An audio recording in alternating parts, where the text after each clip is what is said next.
Death is Hello, highly bitches. underrated. And you guys are invisible again. God damn it. You're invisible again. Okay, so Well, my picture is still very fitting considering you didn't properly set us up. Alright, hold on. I gotta check something. Alright. Is that so good? No. I love that you still have the fucking "you tried" star. Yeah, on your chest. Shut up. I'm just making sure I don't cover up the words. Okay, so I just gotta make you guys a little bit smaller, because the star. Alright.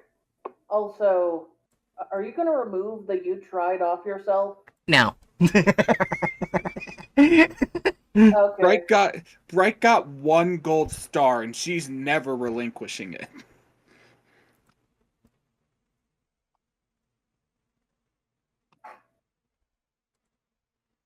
I could make a more pretty star and call it winner. No. No. Bright's gonna have like 3 lines in her will. It's gonna say, "Turn me into a record with a fucking Recast. Rickroll on." Yeah, turn me into a record of the Rickroll.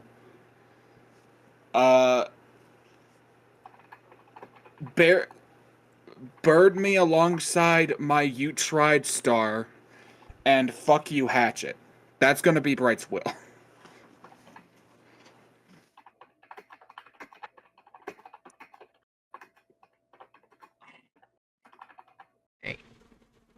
Alright, we ready? Alright. So this is one of my favorites, and I know the content farm is gonna fuck it up. This is SCP-783, aka the Crooked Man. Object class Keter, level 3/783, classified. Special containment procedures. Personnel must monitor the town of Temby and continue to develop the entity's profile. Its victims are to be retrieved, incinerated, and cataloged in this file. Update. Due to recent events, a stronger Foundation presence has been determined to be necessary for the containment of 783 and its related phenomena. An ancillary building near the local hospital, as well as 2 domiciles, have been commandeered from the locals for the Foundation use. This property... What the fuck? Domicile means home. Yeah. But I am going to look up what an ancillary is. No, I'm just saying what the fuck, because Bright said 2 like difficult words perfectly right off the bat. Fuck Bright, you! Are you okay? Not weapons. Fuck you both. Right? You both. Right? Are you alright?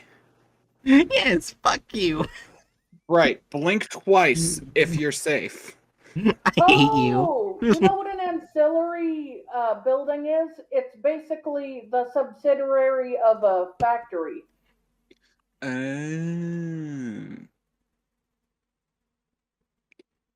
Anyway, I had to take a moment to jab at Bright. Let's continue. I thought you were getting, like, surprised the Foundation would do this. Yeah, I'm surprised that the Foundation would increase their presence where they need to. Anyways, the property and its... Oh, sorry. No, I was just gonna tell a joke about the teddy bears. Let's move on. Okay, I looked it up just to make sure that it did mean like the subsidiary of a factory, but I think that's just what the definition site used as an example. It means, to be more exact, it's just, you know how there's a primary building? It's a secondary part of the building. Like a garage, a shed, or something like that. Gotcha, so kind of like an add-on. Yeah. And then your dog needs to go. Shut the fuck up, Alexa. Jesus fucking Christ! Wait, why did what Why did Alexa sound like she was you, but put through 25 different filters? What did you do to Alexa? Alexa's Robo-Bright. Ugh. Anyway, this got off track quick. Yeah, anyways, this property in its entirety has been designated as a Professional Site 5. Description: SCP-783 is a hostile entity currently preying upon residents of Temby, a rural hamlet in Oxfordshire, England. It has a period of activity lasting roughly 70 days over the fall and winter months, occurring every 12 years. It exclusively attacks those who are alone and indoors after sunset. Buildings housing 783's current target will experience a steady degradation of their structural integrity. Outwardly, this is visible as faults and breaks on the outer facade, which lend affected structures an angled or crooked appearance. This anomaly tends to extend to any objects within breach the affected building's exterior, causing immediate and severe deformation that is invariably fatal to living subjects. To date, personnel have yet to prevent an attack or been able to provide any means of assistance to 783's targets. Due to this, as well as 783's effects on recording equipment, little is known regarding 783's exact appearance and the nature of its anomalous attributes. Victims of 783 attack exhibit gross deformations in their body structure as the result of dozens of compound fractures along their long bones and severely displaced vertebrae.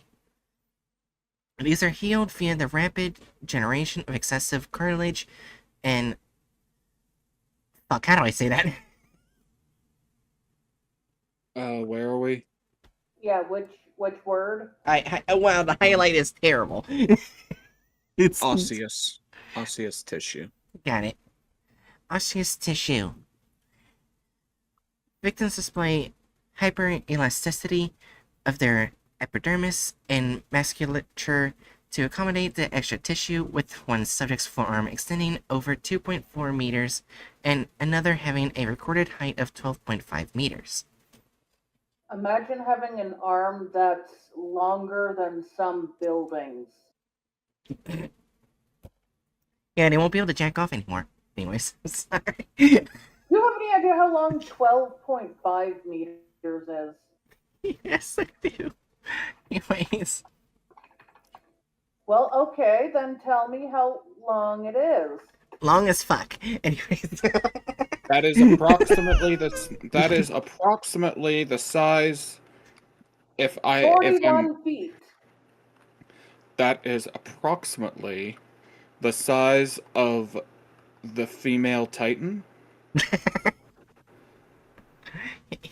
Anyways, the end result of this malformation and elongation are subjects who visually present as being wholly serrated or gnarled. Despite the nature of these injuries, most victims are alive after cessation of an 783 attack, though they often suffer full body paralysis or remain in a persistent vegetative state. 27 living specimens have been acquired and placed on life support. They are held in a wing of the local hospital, requisitioned for Foundation use. The residents of Temby are aware of the existence of 783, though speaking of it publicly is considered taboo. Researchers have documented a playground song shared among local youth regarding the anomaly. There lived a crooked man who made a crooked deal. He kept a crooked cane and his catch in a crooked creel. He stole a crooked child who cried a crooked squeal, and a crooked little man was broken on the wheel. Observation. Incident log appended. A month prior to 783's current period of activity, D209 was selected from a group of volunteers to live in a Foundation-owned property in Tenby. Audio/video recording equipment was installed throughout the house for observation purposes. The phone was recorded on a 43rd day of his stay. Filename at 22 minutes 34 seconds. Second floor bedroom, D209, lying upright in bed, reading a novel. Living room. Live feed experiences a jagged vertical distortion in its display. This begins on the left of the frame near the front door and crosses over to the right side towards the hallway. It lasts approximately 23 seconds. At 22 minutes 35 seconds, floor 1 hallway, footlights from the window posing the camera are obscured by something entering the hallway. A similar distortion effect occurs center frame, masking the object. The image quality further degrades before ceasing transmission. Again, that's what it looks like in the 1-4 hallway. Distortion seems to be left to the frame as 783 enters from the living room. That's it right there. That's all we can see from 783. Yeah.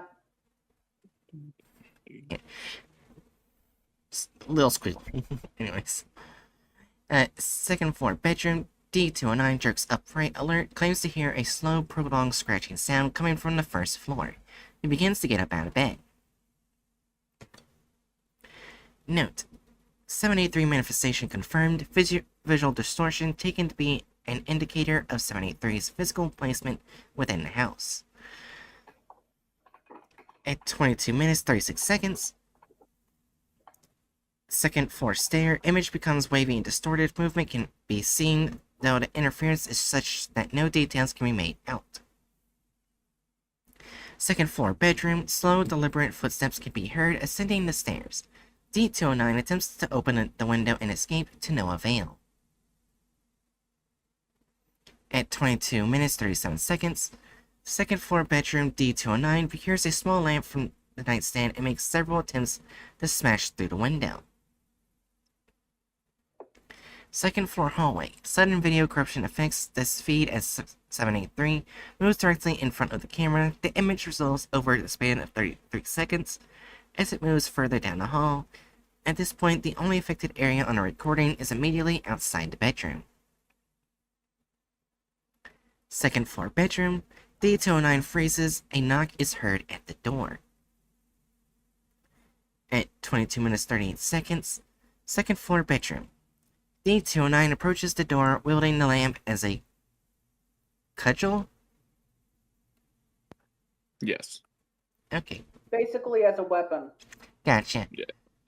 He asks, Also, a creel, just for future references, is a wicker basket which you put your fish in.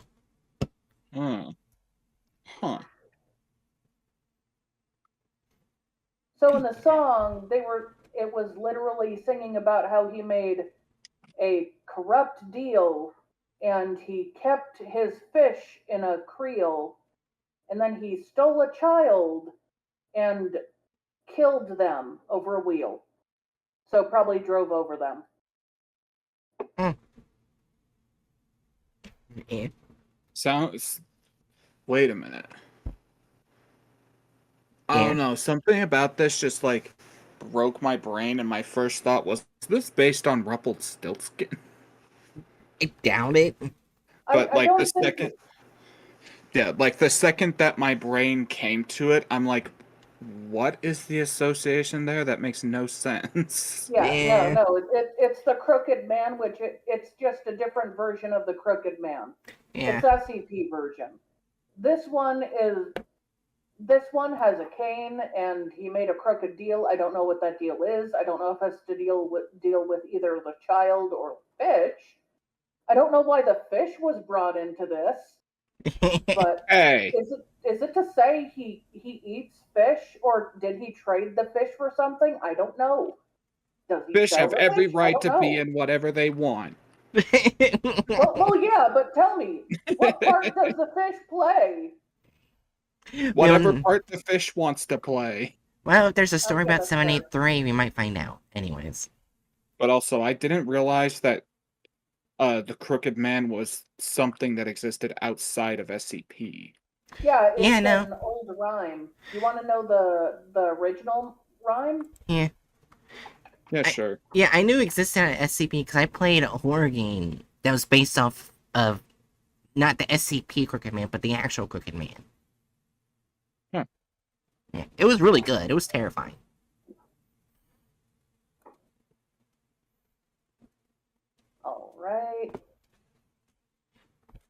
me look. There we go. The Poetry Foundation sounds more reliable than music lyrics. There we go. There was a crooked man, and he walked a crooked mile. He found a crooked sixpence against a crooked style. Sixpence was a coin. Yeah. Yeah. Yeah, so. He bought a crooked cat, which caught a crooked mouse. And they all lived together in a little crooked house. So here's the thing. I do know one of the content farms that we're gonna look at read that poem as the SCP Crooked Man's poem. No. No, that's a totally different version. This one doesn't have a dead child or catching fish. The other one has cats. And a Yeah. mouse. I mean, one cat and one mouse, but still. I don't remember which one, but I know one of them does. The Now I'm poem kind of sounds like he's a crippled person who finds a crippled cat and a crippled mouse, and they all live together happy. Yeah. You know, I am conflicted now because on one hand, I love cats, and they replaced cats in the SCP version, but on the other hand, I'm a fish, and they replaced cats with fish in the SCP version. Well, the SCP version is just a totally different version. Think of this. I know. Yeah. Yeah. Okay. Anyways, let's go back to the actual SCP. Yeah, anyways, he asked for the individual at the door to identify themselves or feeling no response. He then asked Control if any personnel were able to gain entry. Observing personnel maintain radio silence. D209 braces himself and grabs the doorknob with his free hand. D209 throws the door open. Note, a loud snapping noise is heard throughout the house. All light bulbs on the premises burst simultaneously, including floodlights focused on the property. At 22 minutes 40 seconds, second floor bathroom. Once the camera adjusts to low light conditions, 783 comes into view. It is near the open door to the hallway, motionless. Second floor bedroom. Oh my gosh, they made the 209 crooked. I like that. Oh, that's cool. Yeah. D209 is screaming, clutching his right arm. It has been fractured just above the elbow and dangles freely. Oh. It is observed to swiftly harden, presumably due to rapid bone growth. D209 shouts his intent to escape with his life and charges from the room. At 22 minutes 41 seconds, second floor hallway, as D209 runs past the bathroom, a loud snapping noise is heard. D209 falls to the ground and screams for assistance. He reports that his leg has been broken. Oh. Note, video corruption instantly begins to affect the kitchen as a sound is made, ceasing in the bathroom.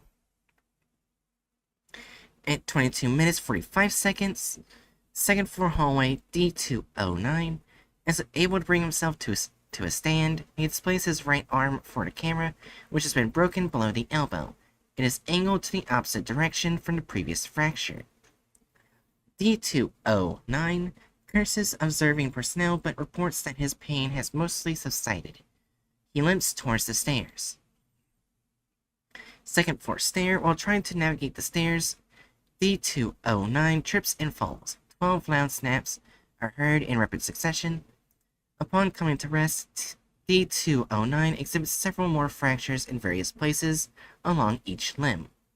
He screams as they set in spasms on the landing. Oh. At 23 minutes 14 seconds, second floor stair, D209 begins to ambulate. He struggles to crawl, eventually passing out of frame. At 23 minutes 26 seconds, first floor living room, D209 can be seen dragging himself into the room. He strains moving with great difficulty due to his due to his cumbersome limbs. Each arm is estimated to be over 2 meters in length, with several inflexible breaks that exhibit motion around obstacles. First floor kitchen, 783 demanifests, visual feature clears. At 20, So his arms are both over 6.5 feet. yeah. At 23 minutes 31 seconds, first floor and living room, D209, occupies the majority of the living room. His lower legs stretch out of frame into the hallway. He has a hand on the knob of the front door, but the length of his fingers impairs the dexterity required to manipulate it. A scratching sound is audible. In the hallway, D209 expresses distress immediately. Before being dragged backwards forcibly and off camera, he begins to scream. Note 783 and D209 remain in the hallway for the duration of the night. Snapping is heard intermittently. D209 ceases screaming at 4 minutes 27 seconds. At 5 minutes 1 second, a wet suckling noise can be heard, followed by rapid thumping. You know what? I think that was actually just the time, not the seconds and minutes. That's been the time the entire document. I know, but I was saying like 23 minutes 31 seconds. Right. It's Well- the hour. I'm not used to military time. Well, besides being military time, it's the time that most countries use besides the United States. Erica, fuck yeah. Anyways, sorry. I'll continue. America! Fuck yeah! We I gotta be a believe special smoker. Like, oh, 23:31 motherfucker! would be 11:31 for us. Ah. Anyways, incident 783.1, concurrent with the noises heard at 501 during the D209 trial at 27 living victims in a foundation care went into seizure. Despite the fact that the majority were brain dead or wholly paralyzed, they convulsed for several minutes. 2 present researchers were injured during the incident. Life support systems for several patients were compromised, killing 5. A vast quantity of earth was disturbed on the outskirts of town during this time. Update. Personnel tasked with investigating the recent seismic event were met with resistance from Temby locals, who crowded around an area in a field up to the south of town. After a brief exchange, Agent Collins drew her firearm and discharged a round into the air. The crowd dispersed. Several elongated toes were immediately visible protruding from the freshly exposed earth. A dig team was assembled, and by the following afternoon had unearthed a mass grave approximately 5 meters across, containing several dozen nude victims of 73. The bodies were well preserved, yet desiccated. Their number was unable to be immediately ascertained, owing to the fact that they had been piled on top of one another. They were oriented head down, with their arms extending deeper into the pit. Furthermore, most of the victims' limbs had become intertwined or knotted around each other, preventing exhumation without the use of sawing instruments. Researcher Singer elected to extract a tissue sample. During this process, the soil beneath him caved and he tumbled into the pit. The bodies shifted due to his weight. As he struggled to gain footing, the tangle of limbs gave way and he fell out of sight. Oh! Agent Collins... Agent Collins... He fell in the crooked pit. Oh my Or God. perhaps it's the crooked creel. Oh my God. Anyways, Agent... That is not a credle. That is not the appropriate word for credle. No. Yeah, but I'm meaning like it could be like the nursery rhyme could be referring to this thematically. Who knows? Anyways, Agent Collins promptly commandeered a length of rope and tied it around her waist. She tasked several nearby personnel with reeling her in upon her signal and entered the pit. Approximately 20 meters worth of rope was drawn beneath the corpses as Agent Collins ascended. The line became a taut after several minutes. She signaled for extraction and she was recovered safely. Upon debrief, the agent testified to the existence of an anomalous locale, the entrance to which is located beneath the victims' corpses. A temporary leave of absence was granted to Agent Collins. Uh-oh. Agent Collins' name became crooked. That's not good. Oh, that's such a cool little working in of like just. I love it when SCP files are creative in how they're formatted. Formatted. Yeah. Alright. So 783-L1. The following is the first recorded exploration regarding the 783 case file. Please refer to the primary documentation for further information. Field Log 1. D2172 is chosen to perform preliminary observation of the subterranean temby anomaly, a large circular pit acting as a mass grave for the twisted and elongated corpses of past 783 victims, all facing downward. D2172 is suited in MOPP level 4 gear and fitted with a retractable harness. What's MOPP? It's the first time I've seen that. Not sure if it's I an have no SCP fucking thing or not. I have no fucking clue. Yeah. Wait, what happened? Or I was just wondering what MOPP is. Like, I'm not sure if it's an SCP thing or military thing. I could look it up. Yes.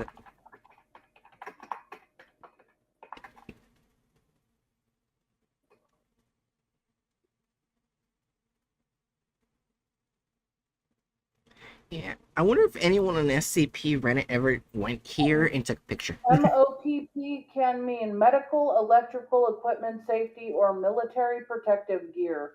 And it's most like a military protective gear. Probably. It can also refer to something relating to chemotherapy, which probably not. Probably not. He's just doing chemo going in the pit. Anyways. Communication and video recording devices were hardlined through the tether. They were provided with a handheld photoionization detector, a Geiger counter, and other environmental testing apparatuses. Apparatuses. Apparatuses.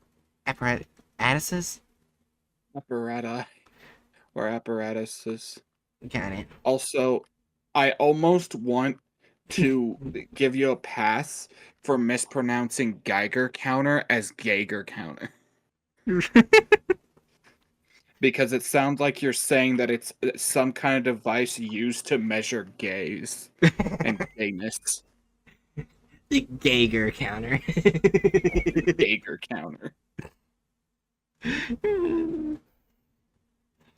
Yeah, they were allotted a basic survival kit as well as a Ruger LC9 and ample ammunition. Ammunition. Come on, right? You can pronounce rugger, but you get to ammunition and it's like your brain gives up. Ammunition. Expedition was scheduled to commence at 8 o'clock local time, but does not begin until 8:35. This is due to a minor issue regarding D2172's personal protective garments. Despite being of proper size for their frame, D2172 proved incapable of fitting them on, even with the assistance of personnel. Larger gear had to be supplied. Transmission begins as D2172 is being lowered via crane over the pit of 783 victims. They prod their foot into a fold between the collided torsos of two corpses, which part. They look up and signal for the technician to continue. Visual feed reduces and clarity intermittently as limbs and bodies pass close to the lens. 12 meters of tether are expanded before daylight is completely obscured. D-2172's headlamp activates. Nothing of note can be seen from their position within the knot of corpses. Descent is put on hold when D-2172 begins to thrash. D-2172 becomes insistent that command resume the descent and at a faster rate. They claim to have felt a hand caressing their back. At 18 minutes... God damn it! At 18 meters, D-2172 reports a sense of vertigo and expresses confusion regarding direction of travel. After a brief discussion with command, it is determined that D-2172 had experienced an inversion of gravity. D-2172 manages to reorient themselves and proceeds to climb upwards from their perspective in order to continue descent. Ambient light levels begin to increase as 20 meters of tether are expanded. Daylight can be seen shortly thereafter. An overcast sky is captured as D-2172 breaks the surface. A certain area is partially obscured, however, due to countless elongated arms extending upwards from a mass of corpses. D-2172 utilizes two of these appendages as leverage in order to fully extricate themselves. They slowly navigate towards solid ground. The area is seen... Pronunciations Yeah? tonight are surprisingly hit or miss. Like, sometimes you pronounce things that I wouldn't expect you to pronounce perfectly, and then other times you pronounce ammunition as ammunition. I kind Anyway. of accept it. The area is seen to perfectly replicate the town of Temby as it exists in baseline reality. D-2172 is standing in a field on the outskirts of town to the north. To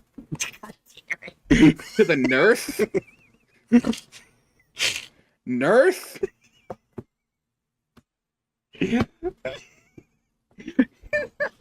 North.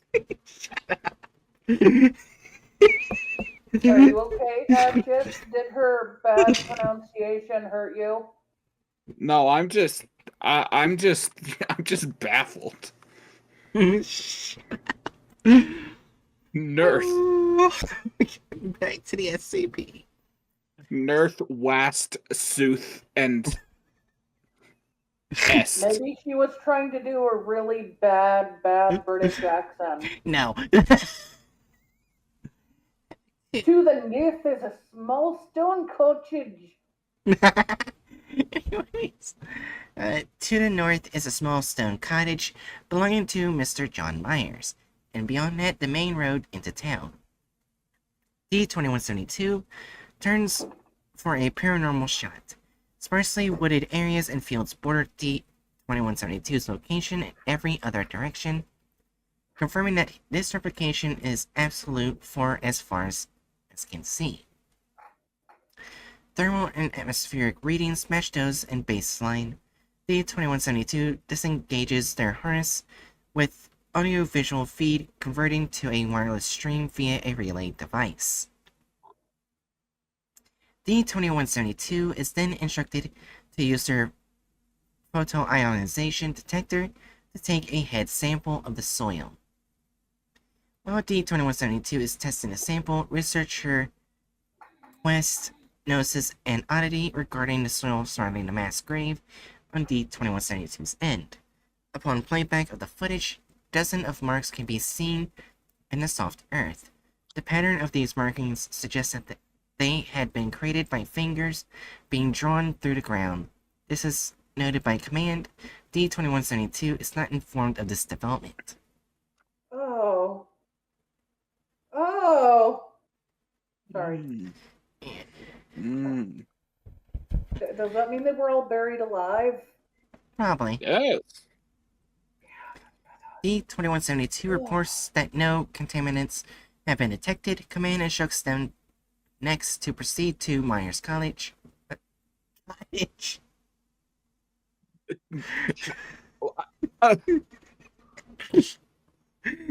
Okay, yeah. My hair's I'll kind go, Huh? please be sure to go by the college. As we all know, the Crooked Man is actually secretly a janitor at the college. I'm pretty sure that's not what they are. Anyways. Well, you want me to say he was a professor? Oh my gosh. Anyways, the Myers Cottage, and to remain vigilant for any sign of researcher Singer. D-2172 arrives at the cottage and knocks thrice on the door. They pause, awaiting an answer, and then proceed to enter. The cottage appears to be uninhabited. D-2172 rummages through the first room, finding nothing of note, and walks into the bedroom. On the wall over the bed is a rough sketch done in charcoal.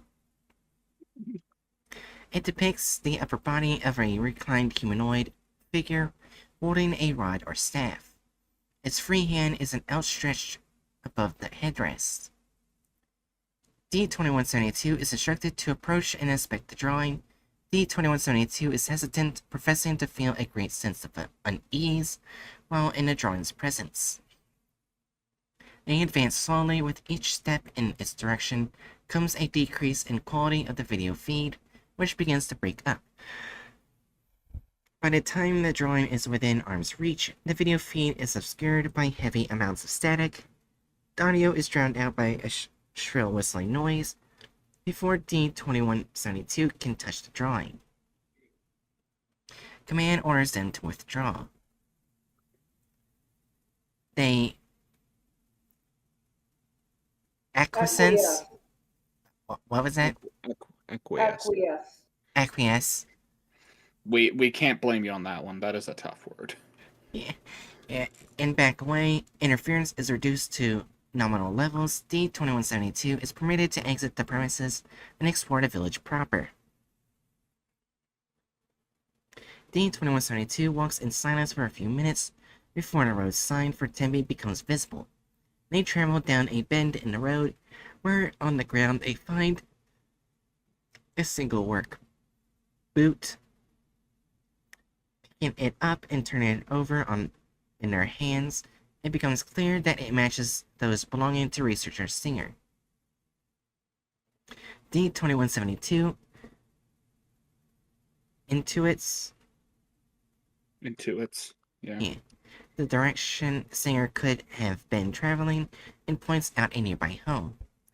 It is a two-story dwelling with a sizable front lawn housing a witch elm. That's a type of tree. Yeah, witch elm. Alright. The tree is noticeably dead. The ground around it is littered with broken limbs. The front door of the abode is wide open. D-2172 heads towards it. Dr. Kim, at the time acting as command and overseeing the excursion, requests to be relieved of duty, citing the onset of a debilitating migraine. They are escorted to their quarters by Agent Collins. Debilitating, got it. You said the word debilitating earlier accidentally.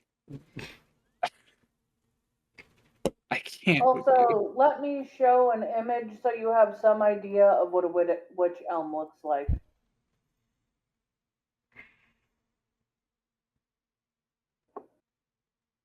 Or like 2 pictures.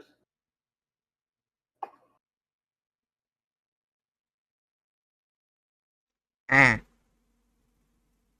Oh yeah, I've seen these before. I have not. They cool. Yeah. Researcher Bond steps in for Director Kim. D-2172 crosses the foyer and enters the living room. There are signs of previous struggle. The couch is overturned, as is a small end table. There's a hole in the wall in the bottom of the floor. D2172 steps over the shattered remains of a tabletop lamp and into the adjoining kitchen. This room is in a similar state of disarray. Dishes, foodstuff, and appliances that would have been on the shelves or counter top litter the floor, leading back to the living room. Most of these items have incurred damage, suggesting they have been struck or thrown with considerable force. As D2172 nears the sink, a small pool of blood can be seen on the floor. There is a clear pattern of cast-off splatter on the walls and counter, with long strokes indicating that an assailant delivered several successive blows with a bladed weapon. D2172 kneels to take a sample of the blood, and upon standing, a butcher's block can be seen laying on its side next to the sink. All of the slots are filled save for the one intended for a meat cleaver. D2172 notices this fact. A series of passive blood stains lead from D2172's location and towards a door on the far end of the room. The door is heavily pockmarked and scratched, indicating assault is found to be locked from the other side. D2172 attempts to kick the door in, but only manages to splinter some wood along the door frame before becoming winded after 3 attempts. They walk back towards the other end of the kitchen, take a deep breath, and charge at the door. D2172 shoulders the door at full speed, breaching it successfully.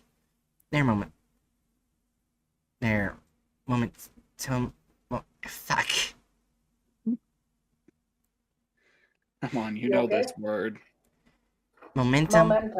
There you go. Alright. Got twisted on my tongue for a second. Anyways, their momentum. It was made crooked on your tongue. Oh, shut up. Oh my gosh. Ain't that perfect? Their momentum carries them over the door's threshold, where they panic and brace the wall for support in order to stop themselves from falling down a flight of stairs leading to the basement. D2172 gains their bearings and is chided for their reckless behavior. Command instructs them to enter the basement after trying the light switch, which fails to produce a result. They have a brief discussion with Command on the merits of documenting the contents of the basement and place a heavy emphasis on the value of their own life. They are eventually persuaded to continue on threat of being cast adrift. D2172 activates their headlamp. They draw their firearm, disengage the safety, and carefully descend in a low, ready stance, hugging the wall opposite the railing. The basement is largely empty. D2172 sweeps the area, and something on the ground in the far corner of the room glints under the light of their headlamp. D2172 approaches and finds the missing meat cleaver, wet with blood. They kneel to inspect the cleaver, and upon standing, they notice a 1/4 meter wide hole in the concrete wall, an exhaust vent leading above ground. A piece of fabric is hanging from inside it. Closer inspection reveals it to be a pants flag. D2172 pulls at the article, which is found to be a tattered pair of tan slacks briefly worn by researcher Singer. A rustling is heard from within the vent. D2172 leans in closer to inspect, and something fleshy can be seen which quickly moves up a bend in the pipe and out of sight. D2172 promptly withdraws from the premises. To be fair, I'd also withdraw if I saw shit like that.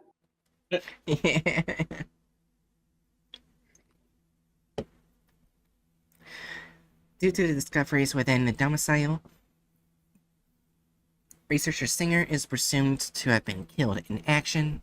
D2172 is instructed to travel out of town in order to further document the nature of the area itself, and determine its actual boundaries, if any. Little of note occurs for the next 40 minutes as D2172 travels north and out of town, Temby's main street. D2172 is now outside Temby's town limits, continuing on the main road, which now winds through a densely wooded grove of silver birches. This geography remains consistent with that of the baseline for the following 2 kilometers, at which point the forest gives way to fields. It is not until a small cottage is spotted ahead that D2172 expresses concern. They stop and survey the surrounding area, revealing that they had somehow emerged back on the south side of Temby. D2172 conveys to command that they cannot see the limbs of 73 victims, which should have been visible extending out of the body pit. They diverge from the path and run towards the expected location of the victims. Upon reaching it, there is a large circular area of overturned soil and a distinct lack of corpses. There are no signs of 2172's presence here either. A previously discarded sample bag, along with a relay device and accompanying tethered harness, are absent.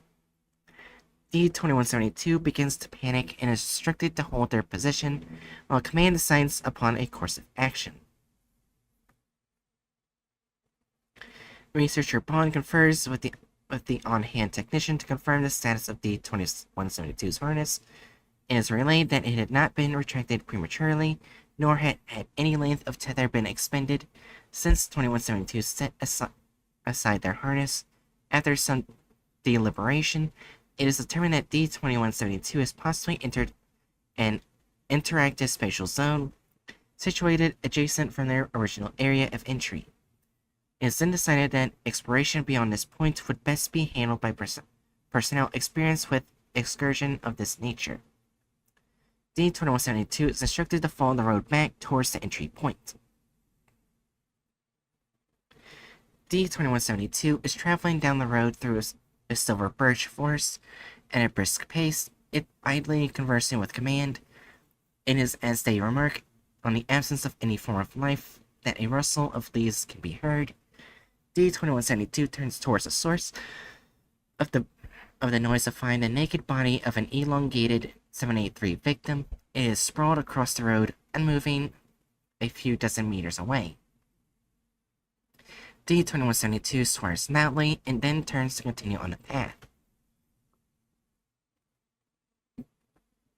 Another 783 victim is stretched along the road before him, some distance away,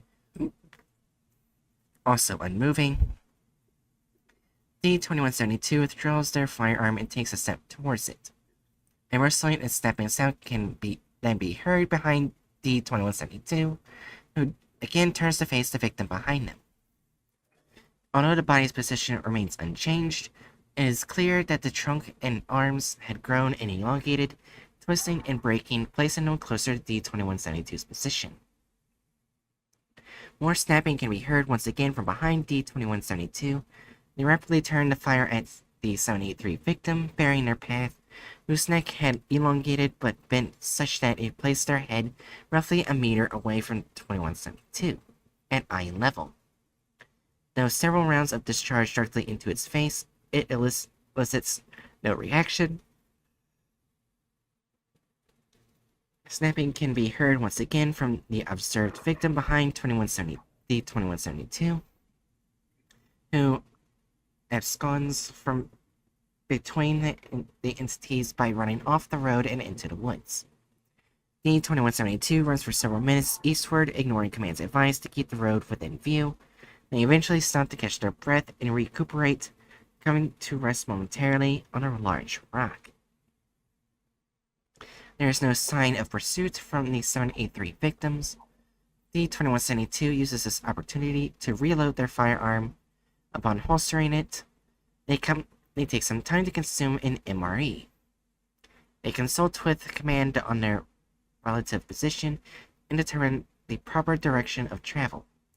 A moment is taken to alleviate themselves and they set off. The trek is largely uneventful over the next 14 minutes before D2172 stops.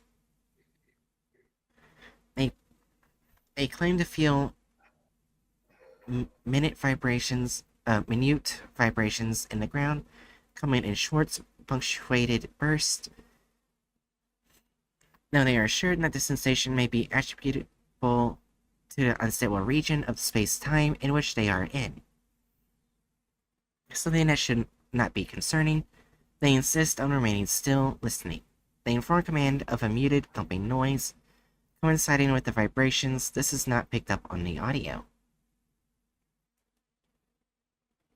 They advance carefully, again readying their firearm. Off in the far distance, the camera captures a single silver birch tree being lifted vertically out of sight above the tree line. D2172 does not seem to have witnessed it.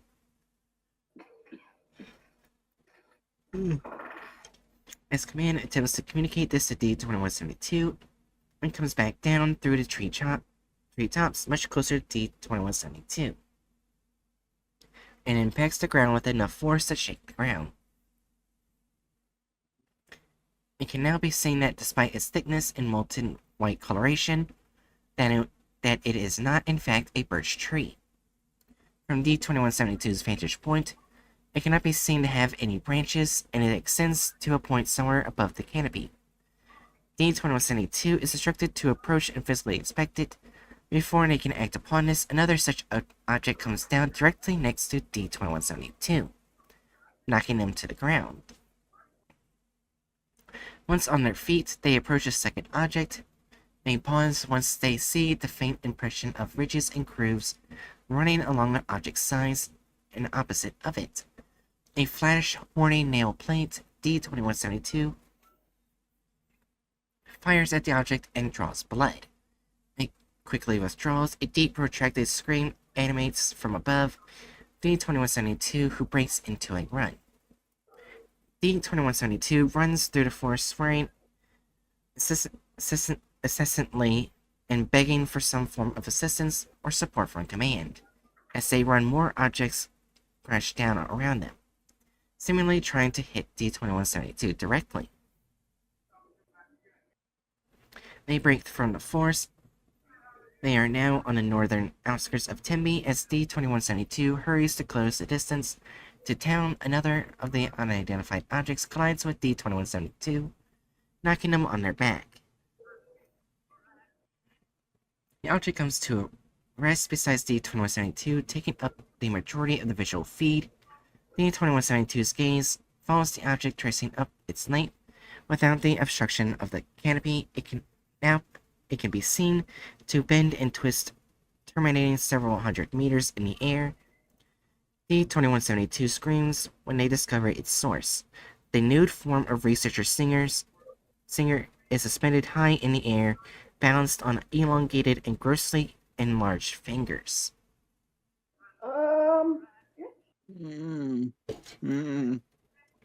Yeah. Researcher Bond stands from her position at control console, doubles over, and proceeds to vomit profusely. A member of medical staff rushes to her side in time to catch her as she falls unconscious. Dr. Peterson elects to take her place at the command console. Agent Collins arrives to help carry Researcher Bond to the medical bay, where she is to receive corrective treatment. The Singer creature screams a hollow sound, lifting one finger from somewhere deep within the silver birch grove, felling several trees as they drag it towards D2172. D2172 rolls to their left and out of its path. They withdraw their weapon and fire at Singer, failing to hit their mark. The Singer creature can be seen to lift its left hand, slowly drawing its digits together to grab D2172. D2172 swiftly comes to a stand and runs in the opposite direction. The digits can be heard colliding with one another behind them. They safely reach the main road and do not slow their pace as they follow it south through town. Loud thumping can be heard as the Singer creature ambulates on their digits in pursuit. D2172 narrowly avoids a finger as it sweeps past them to the right, crashing through a chain-link fence surrounding one of the houses. Another finger plummets through the roof of an abode ahead of D-2172. D-2172 swears repeatedly as they come around the bend, where they found researcher Singer's boot. They pass the road sign, nearly falling as they trip over their own feet. D-2172's pace begins to slow as they are clearly becoming winded. The Myers cottage comes into view, and shortly thereafter arms can be seen extending out from the body pit. Command encourages D-2172, urging them to reach the pit and assuring them that the technician standing by is prepared to reel them back in. The Singer creature screeches. D-2172 is knocked aside with great force, tumbling into the field. Visual feed is lost due to incurred damage. D-2172 can be heard screaming and cussing with ambient volume, suggesting that they are getting further and further away from the recorder. The thumping of the Singer creature's fingers can be heard becoming more and more distant as well. Silence is recorded for the final half hour. Agent Pearson orders termination of the audio feed and declares D-2172 as lost. It is decided that D-2172's harness may be recalled for future use. Agent Collins arrives in the control room and discusses the matter with Dr. Peterson. Collins asserts that there is no evidence that D-2172 was captured or had expired. Citing an ethics committee mandate on the exploration of non-incursive extra-dimensional locales, they persuade Dr. Peterson to leave available D-2172's harness. Several personnel remain on hand over the next several hours. At 2:13 local time, the presiding technician reports that they witnessed the tether moving. After a moment of stillness, they are able to observe it becoming briefly taut as the line is tugged on twice. D-2172 signal for extraction. Medical personnel are notified as it is anticipated that D-2172 will need to be attended to. After a minute, D-2172's empty body harness breaks the surface. It appears that none of the straps had been properly secured prior to being recalled. The harness seems to be caught on something within the pit. The tether continues to retract, revealing the hand of D-2172 grasping to the harness, which slips out of their grip. D-2172's hand can be seen to move animately, attempting to grab hold of something to keep it from slowly sinking back into the mass of corpses. D-209 rushes towards the pit, grabbing hold of D-2172's hand. Moments before it falls out of sight, they begin to sink into the knot of bodies as well. D-774, Dr. Lafayette, and Private Odd quickly come to assist D-209, forming a human chain, and with their combined strength, begin to pull the pair of D-Class from the pit. D-209 is successfully extricated. His arms are outstretched, hands still grasping that of D-2172, whose hand comes back into view as the four men pull approximately 3 meters of D-2172's forearm, are dislodged from the body pit. It begins to bend and snap at several new points of articulation. D-209 lets go. D-2172 is reclaimed by the pit. Poor D-2172. It's it of L1. Now for L2. I will say, at least the doctors tried their best to help him, but Yeah. oh my gosh. Oh. I got a pale grasper. Yeah. The following is the second recorded exploration regarding the 783 case file. Please refer to the primary documentation for further information. Failed Log 2. Due to the events which transpired during 783 L1, it is determined that the spatial zone accessible through the knot of corpses within the town of Temby is likely recursive, being bordered on all sides of successful iterations of itself. Essentially, the dimension consists of a perfect copies of a single cell in an endless grid layout. A spatial operative, SO, would be required to effectively traverse the locale. SO Nix is requisitioned From Site 121 in the United States, she was chosen due to her expertise in traveling extra special locales featuring recurring topology.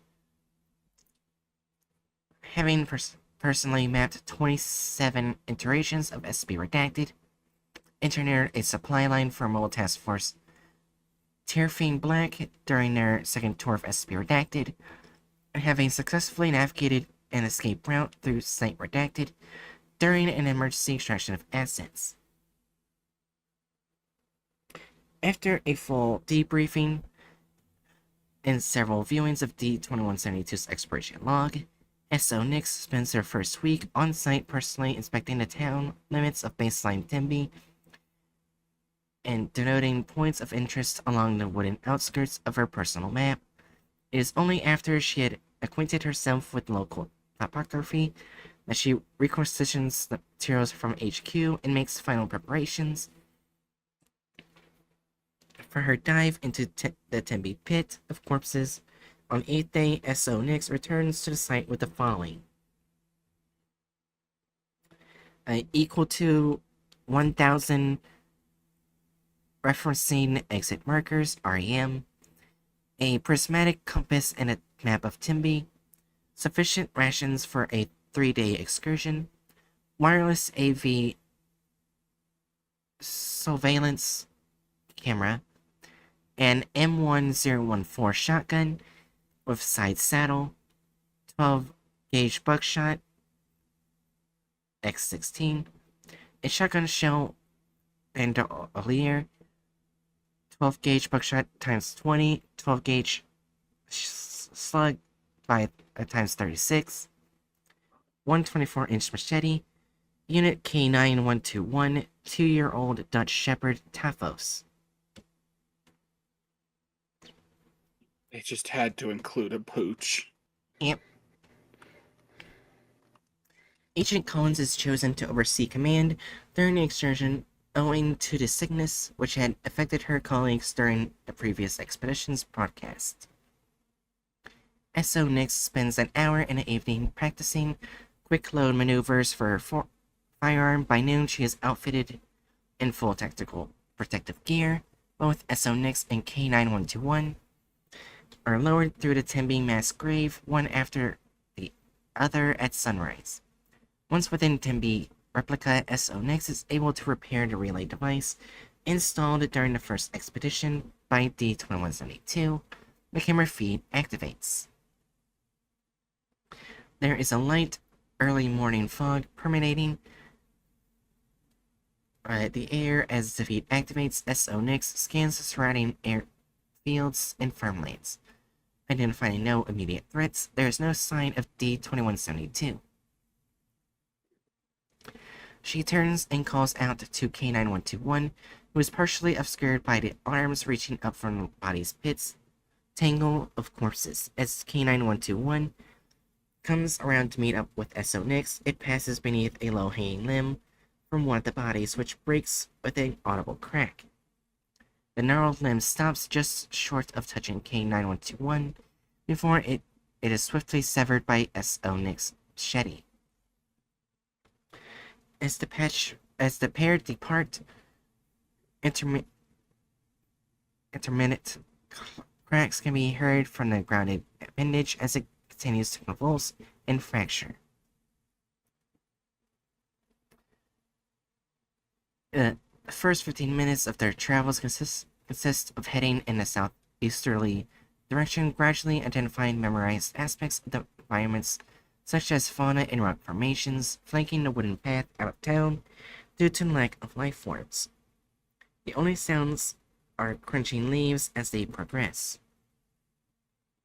It is once a felled tree is spotted that SO Nix identifies, a point which should be in the northwestern area of the town. At this point, an REM is hung from a nearby branch. SO Nix walks off the path and into the woods to further delineate the area in which the replicate Temby ends and the next cell in the grid begins. SO Nix methodically begins canvassing the woods and cross-referencing her map, Placing REMs to delineate the boundaries of the primary zone, K9121 bounds through the woods alongside her during this time, occasionally sniffing the area. 45 minutes passes uneventfully until K911 pauses, alert and focused on an area off in the distance ahead. SO Nix readies her shotgun and the pair proceed with caution. Up ahead, a long, gnarled white shape can be seen snaking through the underground and in between trees, partially obscured beneath the scattered leaves and detritus. Detritus. Okay. Detritus. I think it means like discarded biological material. Got it. Right. 9121 approaches within a meter of the object before halting at SONX's command. Upon approach, molted white flesh can be made out, as well as varicose veins running across its length. The appendage trails far off into the distance and outside the boundaries of the primary temby facsimile on the end. Facsimile, got it. Facsimile on the end, any other, and terminates in the average size foot nearby. At the beseech of command, SO Nix moves to investigate the foot, which can be seen to sport a colorful tattoo encircling the shin. Closer inspection reveals it to be an oriental dragon. Its mouth opens and consuming the tail in an Ouroboros. This confirms the identity of the cadaver as being D-2172. SO Nix asks command for orders concerning course of action.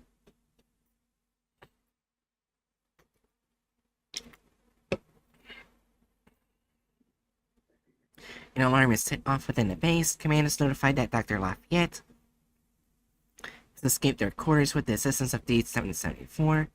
A search unit is deployed, and residents of baseline Temby are notified of the fugitives.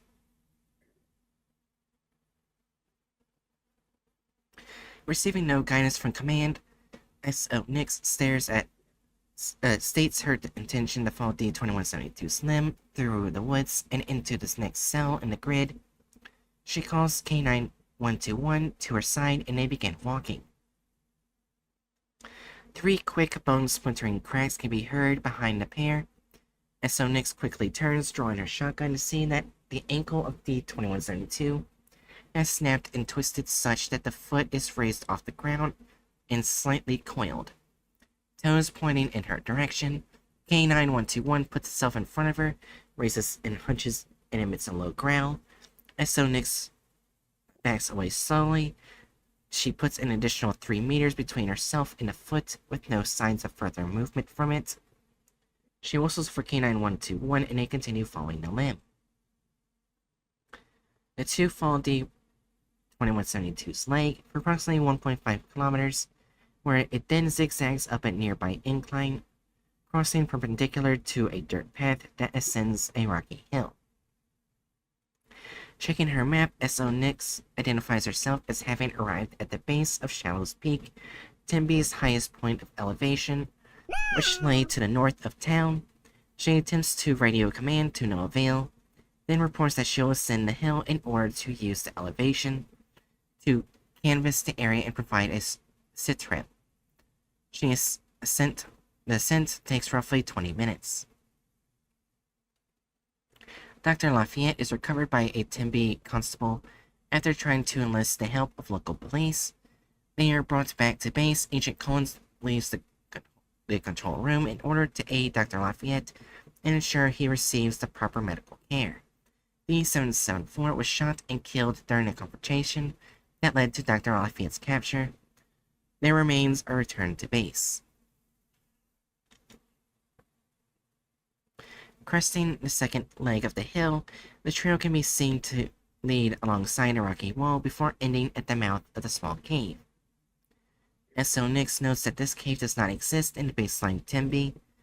As she nears the entrance, nears the entrance. The visual feed degrades slightly. K9121 whines quietly and is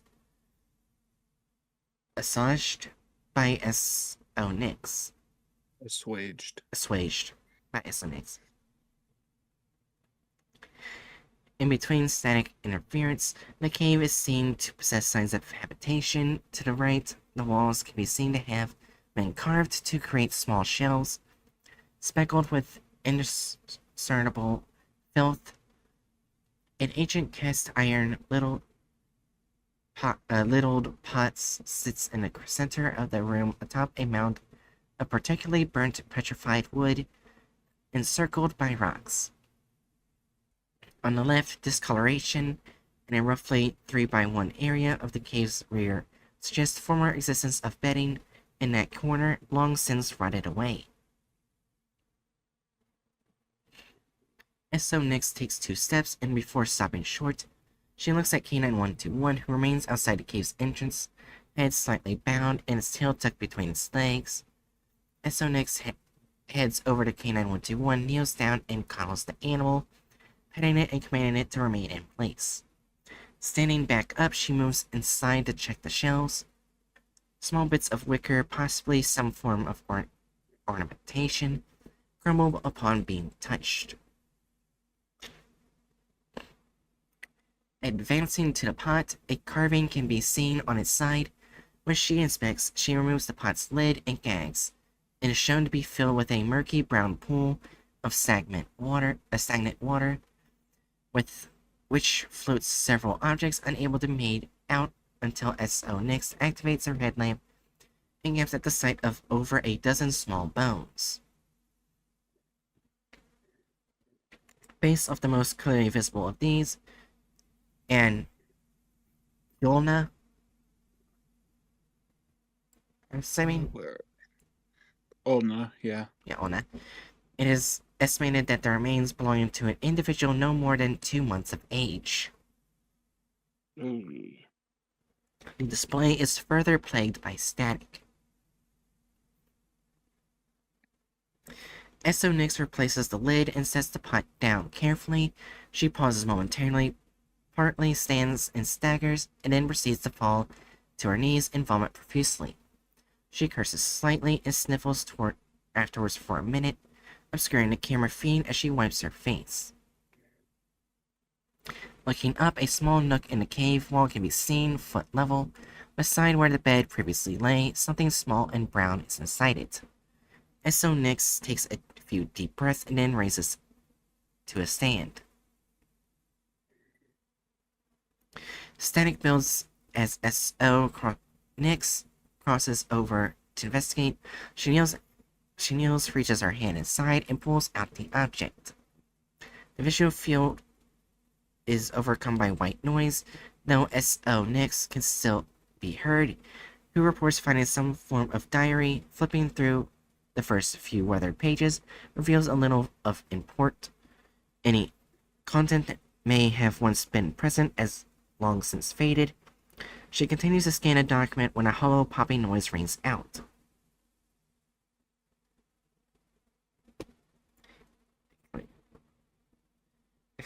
In the picture, there's likely a representation of breaking wheel, a medieval torture device, which would have a criminal strapped to the wheel, with their limbs being broken repeatedly.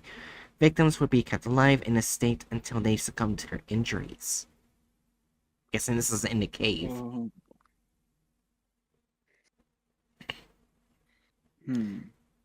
Yeah. Turning quickly.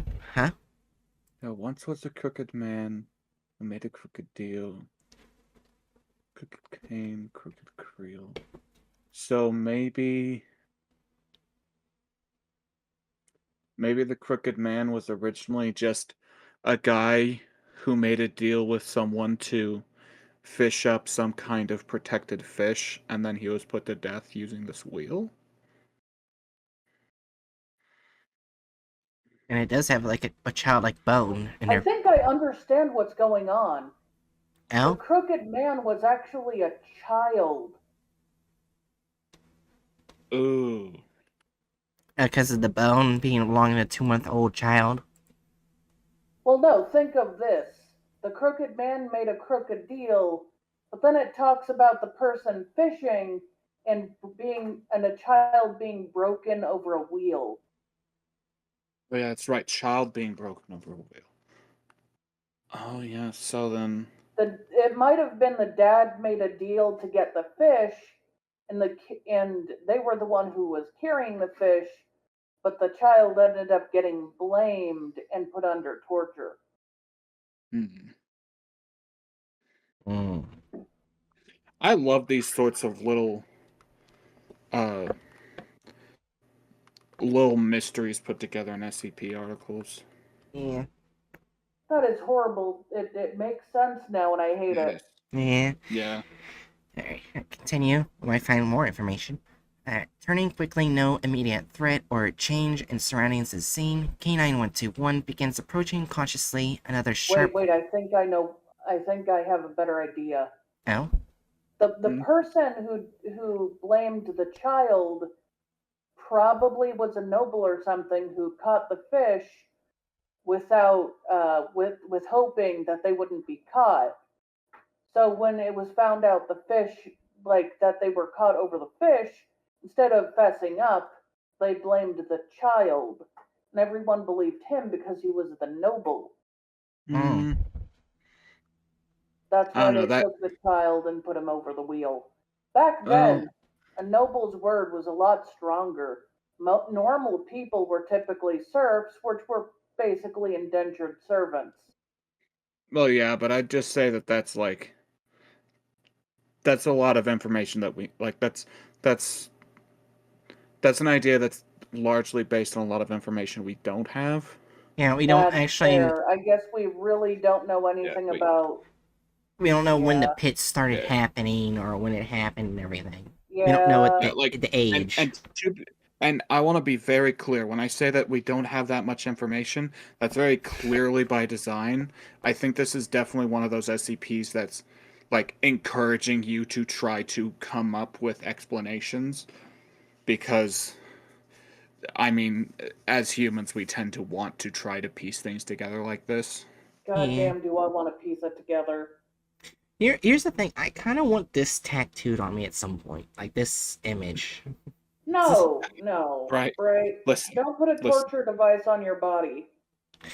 Well, I was gonna put like around it like the SCP number, like we're in empty space right here next to the stem. I mean, I've seen worse tattoos. Yeah. You guys didn't even react to the tattoo design I sent in Special Character Fun Time. I don't remember if I even looked at it. Yeah. I've forgotten to look at it. Yeah. I'll go back to reading. Anyways. Yeah. K9121 begins approaching cautiously. Another sharp, wet pop is heard. K9121 growls as S.O. Nix glances about for an noise source. It sounds off a third time, and the lid of the cast iron pot vibrates as it's struck from within. S.O. Nix flees the cave. Within D774's remains being tended to by Dr. Kim, Agent Collins and Dr. Lafayette arrived at the control room. Agent Collins dons the headset and announces her presence to S.O. Nix.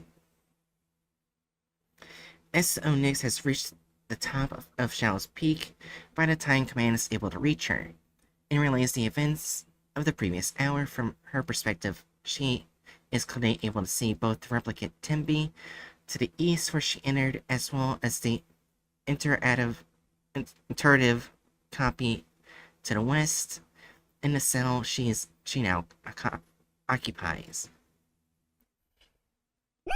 In a panoramic shot, a dozen windmills of further Temby replicates can be viewed far off in the distance. She explains to Command that although the pattern of the surrounding area supports the recursive iteration theory of this dimension's layout, that there are noted inconsistencies within the grid she inhabits. Beyond the cave, which did not exist in baseline or replicate Temby, she points out a small grove of dead trees that seemingly has no parallel elsewhere in the grid. Similarly, S.O. Nix claims to have spotted an unidentifiable structure in the town center of Temby in her cell. Upon query from command as to why there would be a deviation in the pattern, S.O. Nix suggests that the presence of D2172 across the boundary of two iterations may be causing fluctuations in the integrity of the grid cell she occupies, linking it to the cellular lysis. S.O. Nix explains how the border between spatial zones could be weakened by foreign material occupying two cells in a grid simultaneously for an extended period of time, a problem that prohibited the building of Outpost 41 within SCP redacted several years prior. Despite the instability of the cell, she posits is it posits or persists? Where are we? It's Posits. Posits, okay. Yeah. She posits that the deformations in the zone may be reflections of the historical state of Temby, and therefore present a valuable research opportunity that merits further exploration. As so Nix begins her descent, small cracks and pops can be heard, still reverberating within the cave as she passes. She does not look inside. Someone is sobbing. At the bottom of the hill, a path of dead grass and foliage can be heard where previously D2172's leg had lain. K9121 sniffs about this area and begins following the trail further into the cell in the direction of the next Temby. The two travel at a steady pace, with S.O. Nix regularly checking behind them as they progress. The forest slightly darkens as cloud cover obscures the sun. A sharp report of bone snapping echoes in the distance. S.O. Nix holds her shotgun in a low ready position and doubles checks the safety. Another crack. The splintering of bone sounds off repeatedly from an indiscernible source as S.O. Nix levels her weapon, attempting to follow the noise.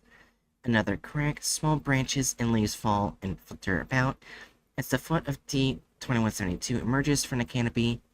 Dangling from above, it quickly twists and breaks, turning to face S.O. Nix with its toes.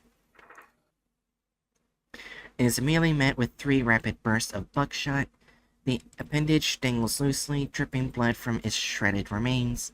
The foot is almost entirely destroyed, consisting of chunks of flesh suspended by the ankle, with only the posterior and anterior digits remaining. It lolls to and fro from the concussive force of the shots, swaying impotently.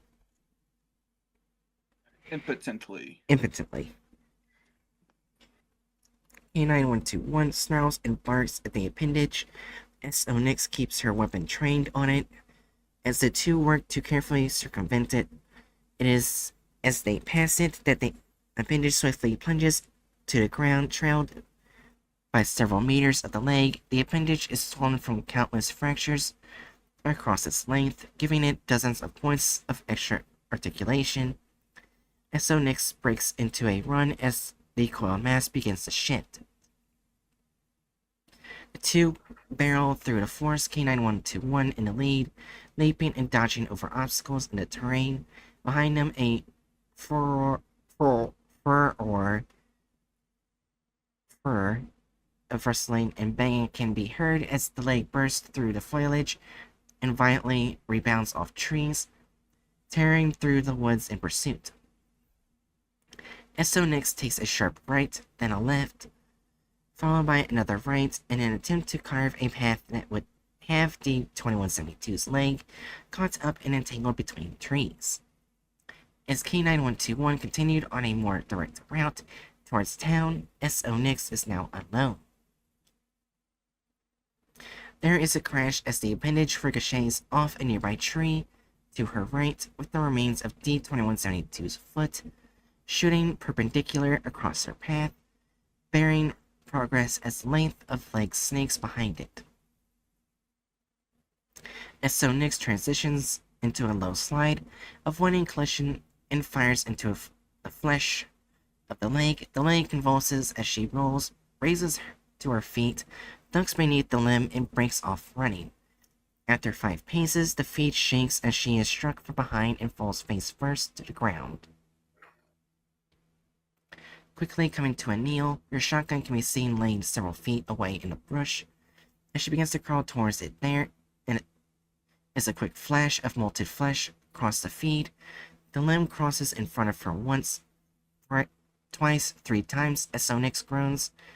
As the appendage warps around her, looking down, it is clear that her arms are pinned to her sides. Her machete lay at her hip, inches from her grasping hand.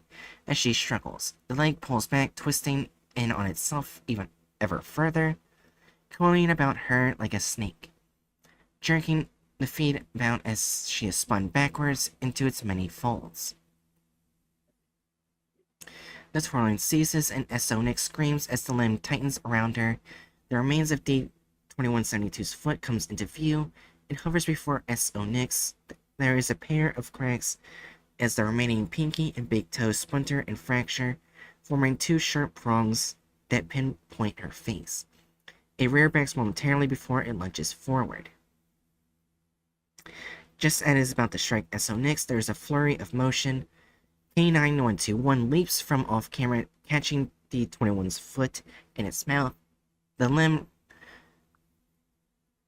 writhes. Yeah, writhes. Got it. Writhes.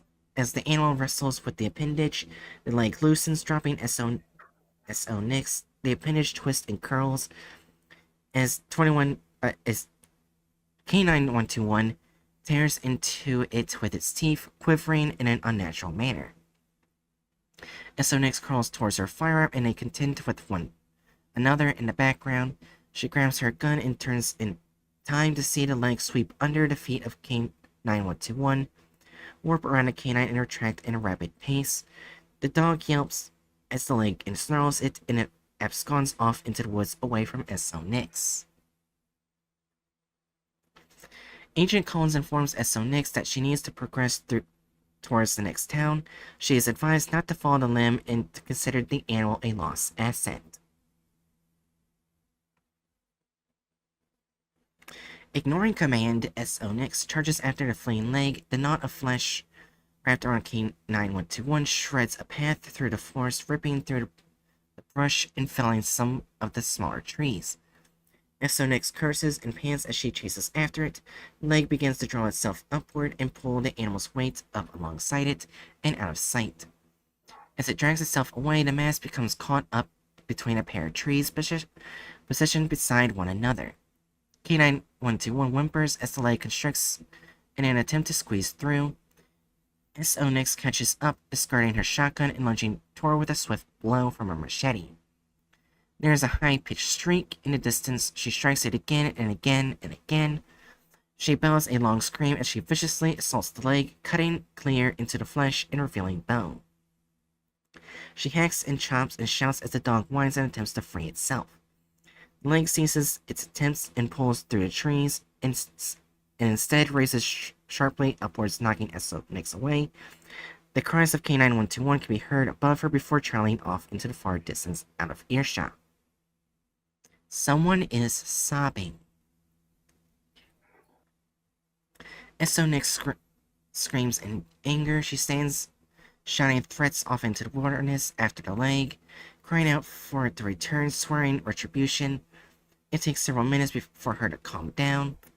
She radios command asking for help to hunt the leg of D-2172, and is denied. She is instructed to either investigate the temby in her cell or abort the mission. And she chooses the former. She retrieves her firearm and continues progress.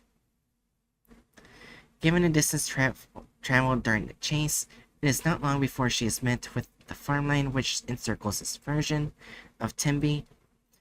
Unlike the baseline town, the farmlands here are barren. Not a single piece of vegetation sprouts from the dirt, which just seem to appear dry and infertile as she treks onward.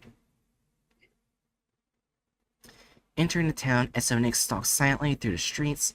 She rounds a corner, peering into the general store as she passes, revealing several 783 victims pressed up against the plate glass. There is still another on the second story of the hardware store across the street. 3 more peer out from within a stand, half parked on the curb, having crashed into a lamppost. Another is visible beneath the gate of a storm drain, its face contorted and pressed up against the bars with enough force that bits of fat press upwards through them. None move to attack. A sudden I know I've heard this word before. I forgot how to say it. Cacophony. Cacophony? Cacophony. Cacophony. Got it. It's Sounded like- okay. It's a hard word. It is a hard word, but also it sounded like you said cockney, which I thought was funny. Yeah. A sudden cacophony is sputtering wood and breaking glass interrupts the silence. Turning around, SO sees that the buildings flanking the end of the street have taken a broken, crooked appearance. Their foundations crumble, a hallmark of 783's influence. Before SO can react, the pair of buildings collapse inwards, blocking the road she entered from. It is unknown if it is the sudden noise or the possible presence of 783 itself, but the corpses spotted throughout the town begin to shudder violently. The trio in the car can be seen to thrash about wildly. Their bones break and snap and crack and rapidly heal and stretch. Within seconds, the entirety of the sedan is full of flesh, knotted together and writhing. The windshield cracks from the pressure. The 774 enters the control room. SO continues towards the town center. It is here that the major deviation from baseline temby is discovered. In the center of the intersection, before the steps of the town hall, stands a sizable wooden platform, supported on a large, sturdy base. Erected in the middle of the platform is a large, rounded contraption. There is an unidentifiable mound upon it. SO approaches, ascending the stairs, revealing the contraption to be a wheel with several spokes radiating from its center.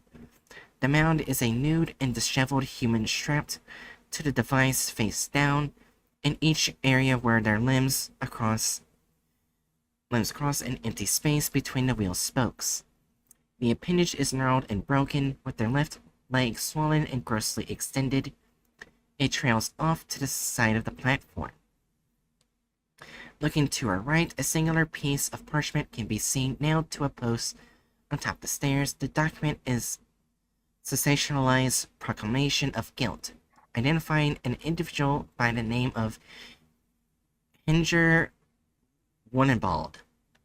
Hopefully I didn't say their name wrong. Wunenbald. Oh dear God. Warning ahead. The paper denounces him as a highwayman guilty of theft, child murder, rape, witchcraft, and cannibalism. It finally goes on to state the ruling of his punishment, asserting that he is to be broken on the wheel. SO confirms with command that they've a clear capture of the paper's contents before she casts it aside. She takes a moment to re-rack her shotgun with slug ammunition and moves towards the macabre display. Prodding the corpse with the barrel of her gun elicits no response. She definitely circles around it to its front to get a look at its face. Kneeling down, the visage of D2172 comes into view. His face is bloated, features twisted in agony.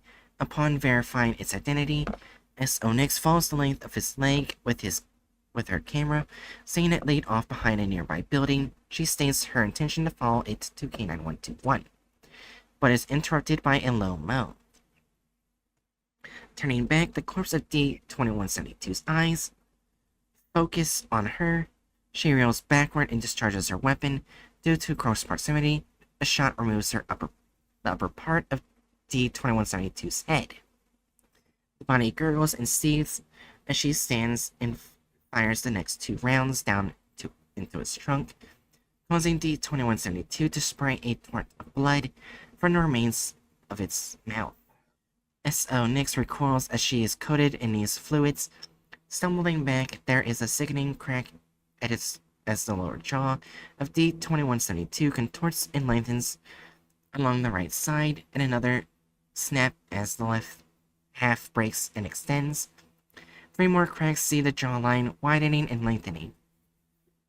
It lashes out as she attempts a quick load. She's just missing her face and spraying yet more blood that obscures the feed. The sound of S.O. Nix hurriedly descending the staircase is heard. While there can be seen to be movement of the camera feed, no details are discernible. The next several minutes consist primarily of audio as S.O. Nix invades and combats the ever-breaking jaw of D-2172. All that can be heard are her shouts and cries, the breaking and splintering of bone, and the sound of rent flesh as S.O. Nix fends off the attack with her machete. In the midst of the struggle, a lone shotgun blast rings out. The weapon can be heard clattering to the ground before all falls silent. The feed is darkened as S.O. Nix rubs the camera, clearing it to be the best of her ability. It will remain smeared for the remainder of filming, but the aftermath of the struggle can be seen. The jaw of D-2172 stretches from his corpse and crisscrosses throughout the intersection. Blood blankets the majority of the area, and several teeth are visible, having been knocked from the gum line. S.O. Nix is panting and heaving. She looks down, revealing that she lost the index finger of her right hand. She swears as she covers it with her free hand in an attempt to stem the bleeding.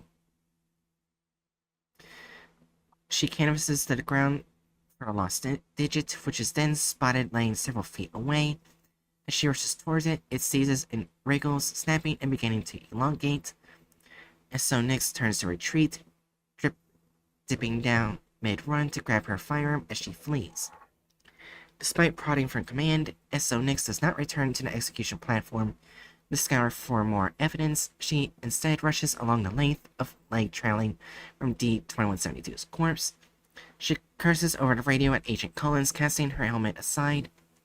The last that is seen of S.O. Nix is her running down a length of road alongside D-2172's leg. She follows it around the corner. Several minutes pass uneventfully. The leg of D-2172 then shifts and gyrates, slapping the ground with excessive force for approximately 30 seconds before becoming still. A minute later, the lens spontaneously cracks. There is heavy breathing, someone is sobbing.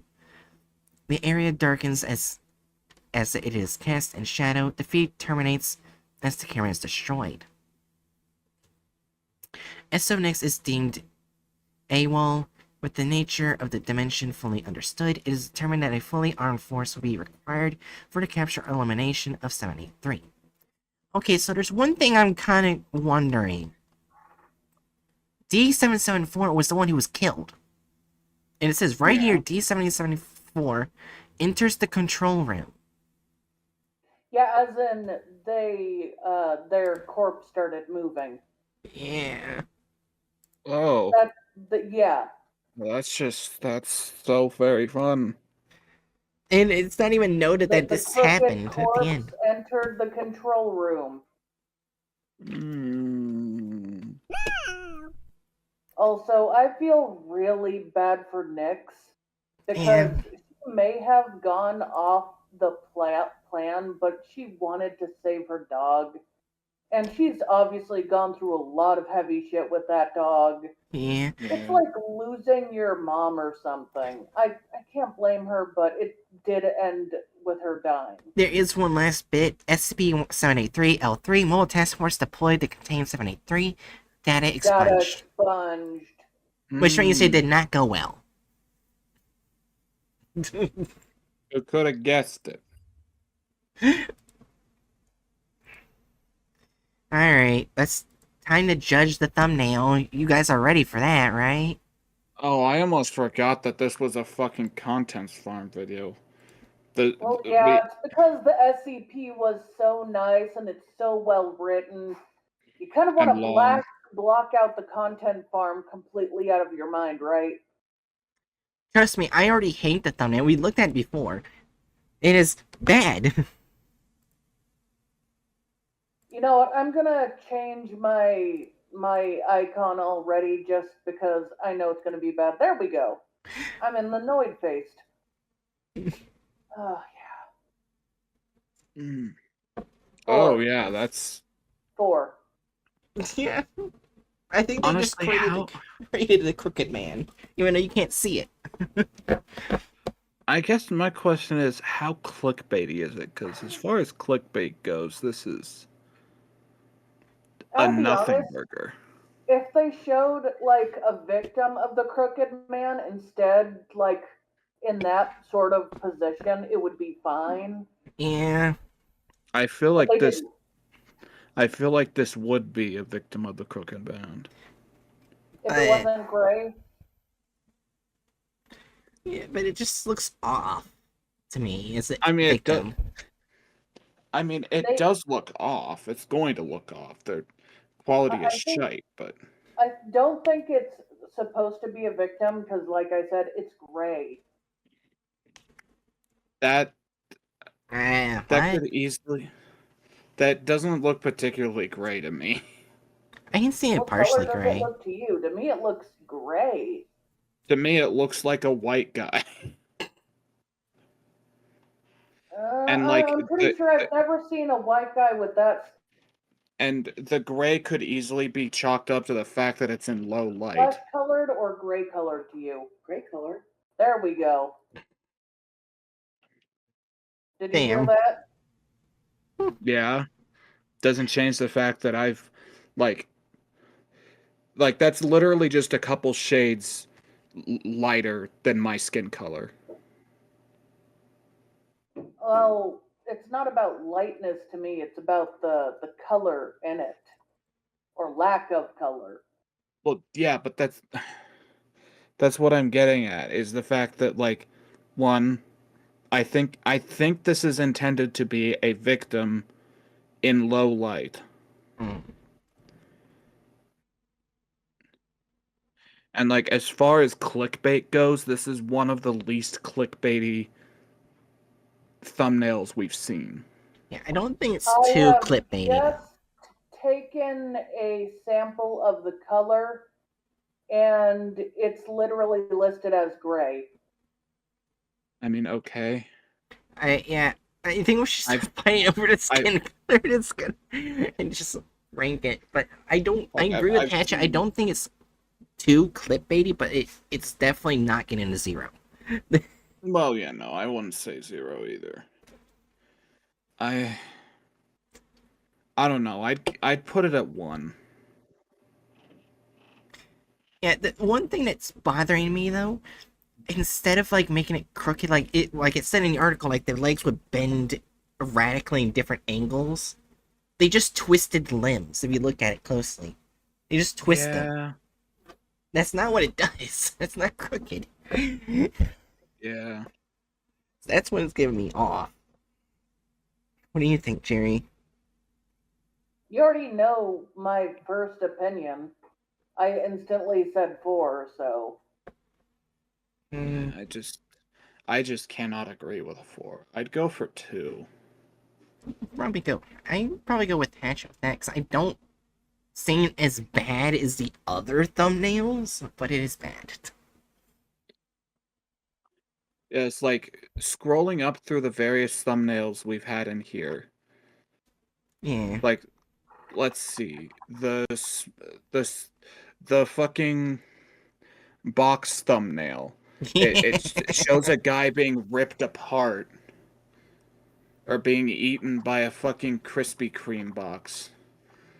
Above that, AI generated policeman. We'll not talk about that. Above that, Yeah. a woman with a severed head attached to a plunger. Above that, a random elongated snake-necked guy with blood all over him. Compared to that, this fucking thumbnail feels really tame. Yeah, also, the only thing that's actually crooked in this design is the eyes. Because if you look at the pupils in different Actually, directions. the face is crooked, the eyes are crooked, the nose is actually bent but not crooked. The smile Yeah. is crooked, the neck is crooked. But yeah, I wouldn't say that. the neck is technically slightly lengthened, but neither arm seem to be lengthened, and I don't see any limbs lengthened. Yeah. I think I can go with hatches on 2. I don't think it goes too higher than that, because it's not... Like, Yeah. if there was, like... It also is in a town that obviously has very old buildings. But instead of showing an old building, they're showing one modern building, which is Yeah. either in the S... Where is that building? I don't know. We don't get enough information from looking at this building to say that it's modern or not. Yeah. Well, at Like- the very least, it has a modern lamp in it. Yeah, like Yeah. it has a modern lamp in it, but like I guarantee you that most houses in that town is also going to have a modern lamp in it. You know, you have a Yeah. fair point. I think I'm judging it too strongly. Yeah. Yeah. Alright. Listen, we all know that this is going to be terrible. We have to get little wins where we can. This isn't as bad as it could be. Alright, sorry about that, Danger Noodles. My computer decided to be a fucking dipshit and force an update against my orders. That was supposed to start till tomorrow morning.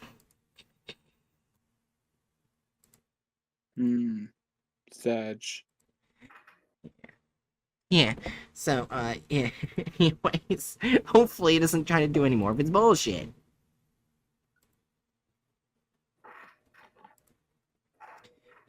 Alright. So, are we ready to see the But we already know it's...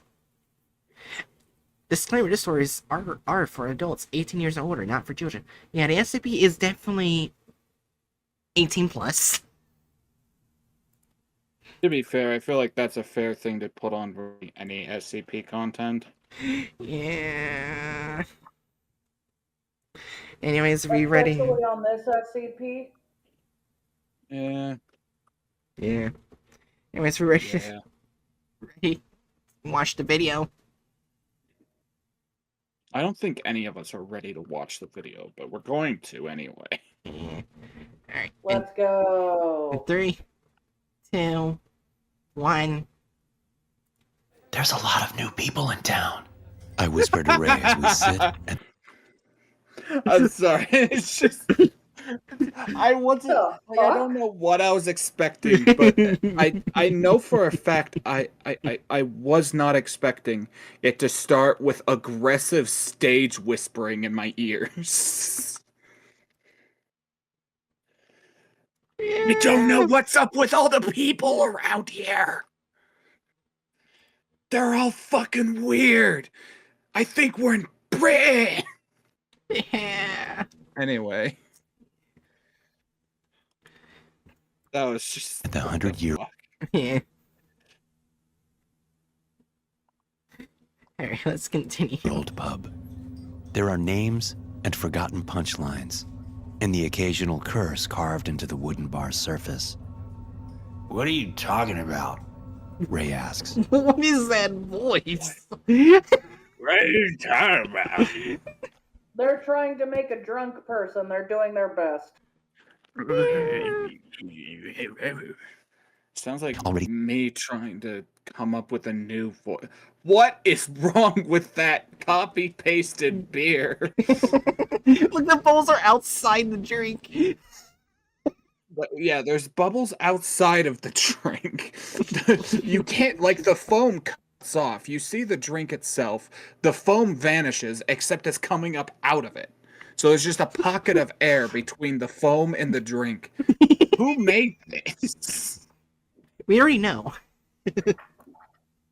Let's be honest, it would look more accurate if they had just skipped the bubbles altogether and added a Yeah. weird foam, like white layer on top of the beer layer. They didn't Eh. even need to draw the foam like spilling out the top. Yeah, if it was just no foam and maybe get rid of the outside of the cup bubbles, I would just assume that this is some kind of like ale, right? So, something that doesn't tend to bubble up as much. Yeah. But no, we've got to try to be artsy, and in being artsy, we forget how physics work. Yeah. Alright. Let's continue. He 3 sheets to the wind. Of course, he hasn't noticed. I look down at the damaged bar on which my elbows are resting in the dim lighting of the pub. New people spend time deciphering the bar top, but I've lived in this little town my whole life. Oh God! I've read all there is. I'm just a little too reactive. I saw a dartboard in the background, and I thought it was a black sun for a second. Okay, hold on. There's actually one thing. I want to go back here. Watch how he drinks it. It makes me uncomfortable. Watch. Ready? Okay. Of course, he hasn't noticed. Ooh. I look down at the. I don't know why that makes me so uncomfortable. He looks like a toddler picking up a sippy gun. Look, when I was an alcoholic, I didn't drink beer like that. And the foam just falls out. It's just wait. No, that makes sense. That's why the beer doesn't look like it adheres to the laws of physics. The foam is just a prop put on top of the cup. Yeah. Ugh.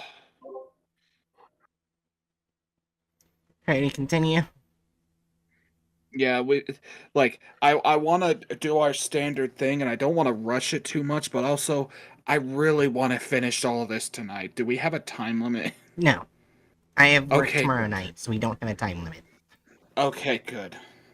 That's good at least. Let's The damaged bar on which my elbows are resting in the dim lighting of the pub. New people spend time deciphering the bar top, but I've lived in this little town my whole life. I've read all there is to read on the bar. I've even added a word or two on those long, not like boring the nights. fucking Egyptian hieroglyphics. Yeah. Honestly, Oh, sorry. my thing is, I just think it's amusing to think about the fact that assuming that this bar top doesn't get completely destroyed in the sands of time, there is a chance that some future archaeologist comes across this thing and is trying to decipher what the fuck was written on this. Okay, here's the one That thing. would make sense. Here's one thing I noticed. One of his ears doesn't look like it's connected to his head. Oh, that's box standard. Also, the top right and the top and bottom right, there's a corner of his shirt. Oh yeah, that is a what the what? How? What?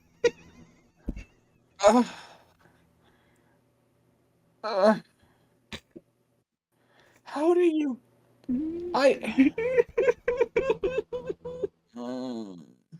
So apparently the corner of his shirt got caught up when he was just like copying and selecting these jars. So when he pastes them elsewhere, the fucking shirt piece is alongside them. Great. Yep. No, I do not wish to subscribe SCP Experience animated. I almost clicked the subscribe button. Oh, fuck you. Anyways. Where the only sensible thing to do is pull out your pocket knife and leave a little sign that you were here on this earth, so that 100 years later, some pretty Jack or Jill will read what you wrote. I'm pretty sure it's illegal. I mean, in a trashy bar like this, I doubt anyone's gonna get pissed at you. Like, if the bar looks like this, what's the point of getting mad at the latest guy trying, like, adding stuff to it? 3,000 centimeters. Yeah, let's just like decipher the stuff here. We've got Gussie, Yeah, Gussie, we got no. Life is hard. A crossed out light bulb. Is something cool, and that's crossed out. Someone just writing ha ha ha ha ha ha ha. Yeah, this is standard Dragoon XOXO, shenanigans. so hugs and kisses. Yeah, I also like how Oh, they, yeah. for cuss words, they just use symbols. Yeah, they weren't. Oh, and they copy and pasted the cuss word symbols too. It's there twice. They couldn't even be bothered to write fuck into this. Or shit. Or damn it. Like, you could come up with, like, skirting the edge cuss words. You could just say cuss word, and it'd be better than this. Am I nitpicking? Yes. I don't care. Fuck this. Yeah, I think it's because within, like, on YouTube, when the first, I think, 3 minutes, you can say shit and fuck, but it has to be in a comedic sense. If not, you get demonetized. Well, you could still say curse word. Yeah. Curse word. So this is their way trying to still be monetized. Like Or I you said, could they say could have still damn. put curse word. Yeah. Curse word. Damn. Poopy brain. I don't know. A buffoon. Then there's me who cusses within the first few seconds of the video. Neanderthal. Yeah. Troglodyte. That's one of those Yeah. words that sounds really, really bad. Like that. That's one of those words that really sounds like a slur, but it literally just means caveman. Yeah. Anyways, let's continue. They'll know, in some small way, that you existed, that you mattered. Uh-huh. You think they know something? I say, still gazing down at the old wood, its musty, What? pulpy smell permeating the air around me. Know what? Ray asks. Oh, his eyebrows are crooked. I think you were looking at the weird blinking where his eyes went in and out of existence. Yeah. You okay, Hatchet? Let's keep going. No. Let's move on. His beer Let's stop halfway to his focusing lips. on the weird There would have to be animation new errors in people our here errors. looking. Yeah. For them to know anything. There's no one. You're paranoid. Always have been. Right. I say, Wait, did they motioning to completely Becky. change the art of that cup? Possibly. Oh my god, there are 3 slivers of shirt on screen right now. It's okay, it's okay. There's more than that, but let's keep going. God damn it. I shouldn't have said anything. Let's keep going. The bartender. I don't know why I thought Ray would believe me. I don't know why I thought he would care about anything but the status quo. Why is he As cradling long as we it keep like electing it's him a sheriff dead of our child? tiny town. Why is this man considering making passionate fucking love with his fucking beer? He's also sucking it like a black hole. It's not even tilted. There's no way you can drink it like that. You have a mouth a black hole. He's just okay. He'll never change.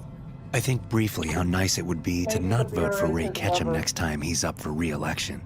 Oh my The only gosh, it's problem getting is, political. There's never anyone running against him. Becky I was comes too- over, and I ask her for a shot I'm of sorry, whiskey. back up a little bit. I got so lost thinking about the dynamics of this man trying to fuck his beer that I just got whiplashed with an election going on. What's going on? I think he's the candidate. Dick and beer guy? Yeah. Yeah, We're- let's keep going. Sometimes that's politics. They're putting And my so much dad. story and She barely pours the any shot. SCP. I down it, and I toss 2 bills down on the scarred bar top. That's I tell her very to keep the clearly change. not you, Bill. Then I head out into the burgeoning night. My petty act of revenge is not saying bye to Ray, but What? it's like shouting into the void. He won't remember either way. I doubt he'll Where does this act of revenge come from? Revenge. You see, Ray is a little bit of a jerk to me. He disregards my feelings. And then there's Dick and Mug guy over here making love with his beer. So I'm gonna pay for my drink and then walk out in the dead center of the street in the middle of night. I think what basically happened was he wanted to talk to his friend, like, in the bar, but instead his friend wanted to get smashed. Yeah. Yeah, it's probably that vibe. Which is like, I mean, they went to a bar. I To don't be know. fair, a lot of people can talk in a bar when they're not trying to fuck the beer. True. Yeah. True. Anyway, so let's keep going. I'll even remember our conversation tomorrow. It's a warm fall night, and I walk down the street toward the hospital, the whiskey in my stomach warming me with a sense of importance, of confidence. I had been visiting my mother in the assisted living place next to the hospital when I saw them. This was yesterday. They were loading some large boxes into a 3-story building that's technically part of the small medical complex which serves the small nearby towns. But it wasn't the movers that caught my eye. It was the people they were supervising. As a quick side note, I will give 1 point for accuracy in depicting the moving guys very clearly trying to look busy, but they were doing nothing at all. Yeah. I'm sorry to tell you this, but I think the people in the green suits are supposed to be military. It's just the camouflage is drawn so badly. Also, that would be how the American army would look like. They're in Britain. Britain. I think I think they just transported they imported the crooked man from Britain. Yeah. He came along with the overly taxed tea. Watch this also be the SCP Foundation guys right here. Yeah, check out the new uniforms for the SCP Foundation. It's just we don't know why we chose them. Yeah. The guy who chose these uniforms got fired instantly, and by that I mean fired into the sun. We launched him into the sun. You know what? I'm looking at British military uniforms to see how inaccurate this is. I'm guessing very. Yeah, it is very inaccurate, but they did try.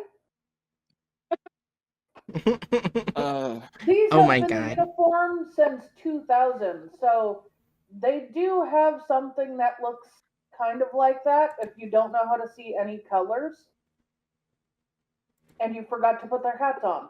Yeah. Yeah. Although I am like I'm willing to bet that they just imported the crooked man to the States. Yeah. I think they're still keeping it in Britain, but that doesn't make it any less badly drawn. Yeah, We'll see. it's they either imported the crooked man to the States or they imported U.S. troops to Britain. Well, like I said, if you look at the picture over there, it shows you they probably did try to draw the modern British military uniform. They just did badly. I mean, yeah, but to be fair, that could also easily come out to look like like just a box standard, like copy paste military uniform. Yeah. That's fair. Well, we'll find out probably if we watch it. Yeah, I guess we'll find out. Okay, so we either imported the crooked man or we exported a bunch of U.S. troops, and either way, I think Britain got the raw end of the deal. Yeah. Anyways, let's continue. They had the look of military personnel. Really? The way they carried themselves, the way they were dressed in tidy dark suits, their haircuts, and the bulges under their shirts were all telltale signs. Whoa. What? We don't even know that information. What? What? Okay, so our protagonist has a friend who fucks beer, and he the pastime of examining random strangers' clothing slash bodies slash pecs, I I guess. think he has a military fetish. Yeah. Maybe. I mean, there's a lot stranger fetishes. Yeah. Let's continue. We're actually getting farther through this than we usually do. That kinda. We're rolling with the punches a bit better than normal. As someone who had been in the military, I knew what these guys looked like. I had been one of them. But that wasn't the only thing. Even before they showed up, I'd been noticing lots of utility workers around the town for a few weeks, What? placing objects high up on utility poles. Most of them were black and gray boxes that looked like they They were wired into the literally look like they're floating. Yeah. You know, that's fine, floating people. Let's keep going. Yeah. power lines. They What hired purpose they they hired the Superman Brigade to install their bullshit.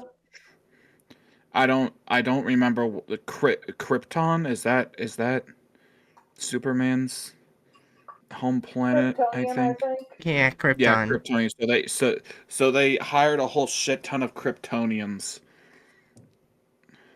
as low paid ones. work. Yeah. Yeah, this is a little sidetrack, but I kind of find it hilarious that, like, Kryptonians are weak to a mineral that's on their own planet. Well, I mean, where else would it be? Like, they live with it around and they're weak to it. Maybe you know what? Maybe all the Kryptonian on Krypton just makes them average ass Joes, and the reason why Superman reacts that much to it is because he's so used to being the Superman, so it's like, oh, I'm just a guy now. Yeah. Anyway. Sidetrack then. Bastardization of Superman lore aside, let's continue. I don't know. But the first thing that came to mind was the possibility of cameras hidden inside those boxes. That got me looking at the sky, much like an amateur astronomer would do on a nightly walk. Only I wasn't looking at celestial bodies. No, I was looking for drones. And I was fairly confident I'd spotted a few at night. So I he's had just never a gotten a good- conspiracy. Why we're following an ex-military conspiracy theorist whose eyes turn into triangles sometimes. Hey, Hatchet. He's just a member of Parawatch. Oh, you motherfucker! You almost made me spit up on my TV, you bastard.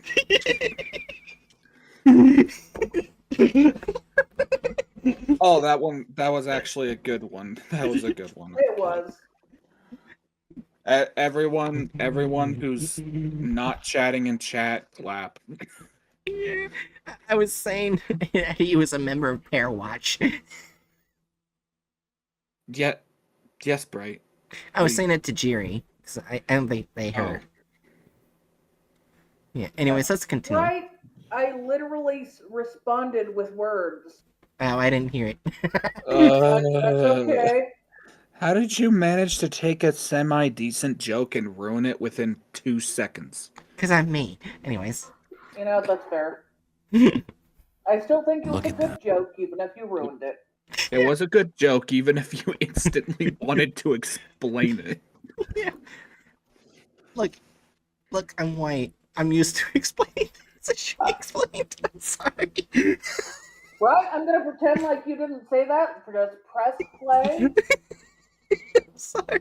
You can't see it right now, but my face instinctually took on the look of when I eat a lemon. Right? You know what I'm seeing when I look at you right now?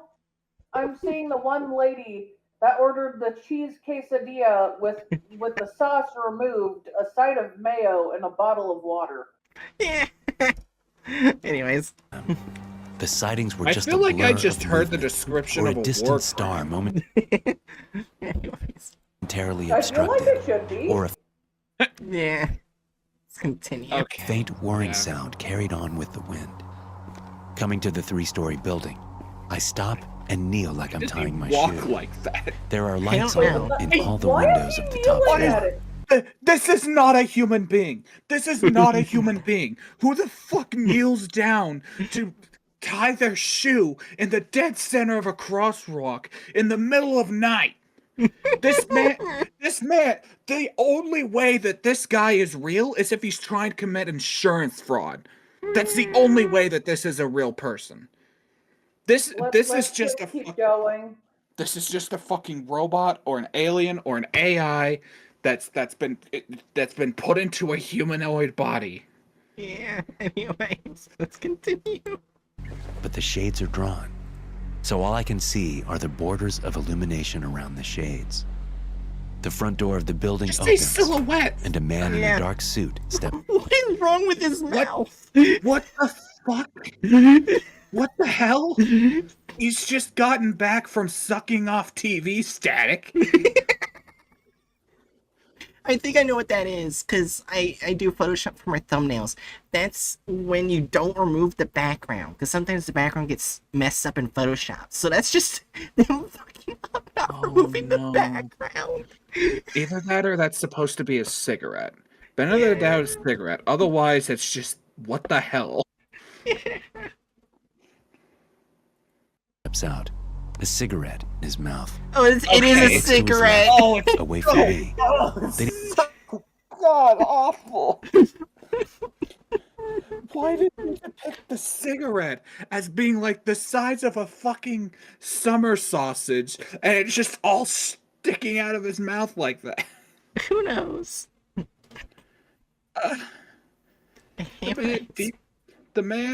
This man needs to seek immediate help. He has a habit of deep throating giant cigs.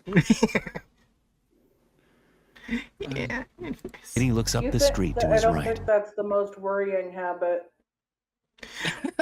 Wait, why is one side of the road elevated highly while the other is just going You know, let's forget into the about road? It's Oh. crooked, man. Keep going. Oh. Oh, why'd you have to point that out? I wasn't gonna notice it. Fuck you. His eyes land on me and he pauses. What the One fuck? hand cupped What? to block the breeze, and one holding a lighter. I don't look away quickly.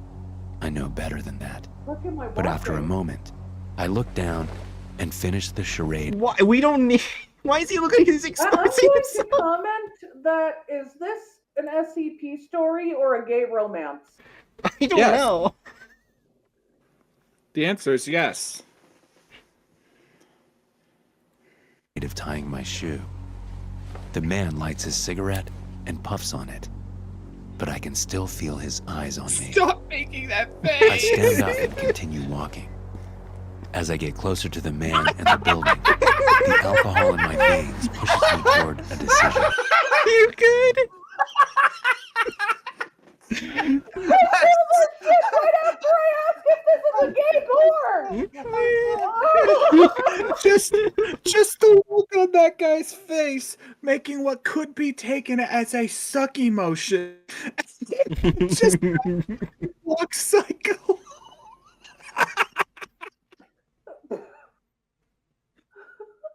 I didn't know that would happen!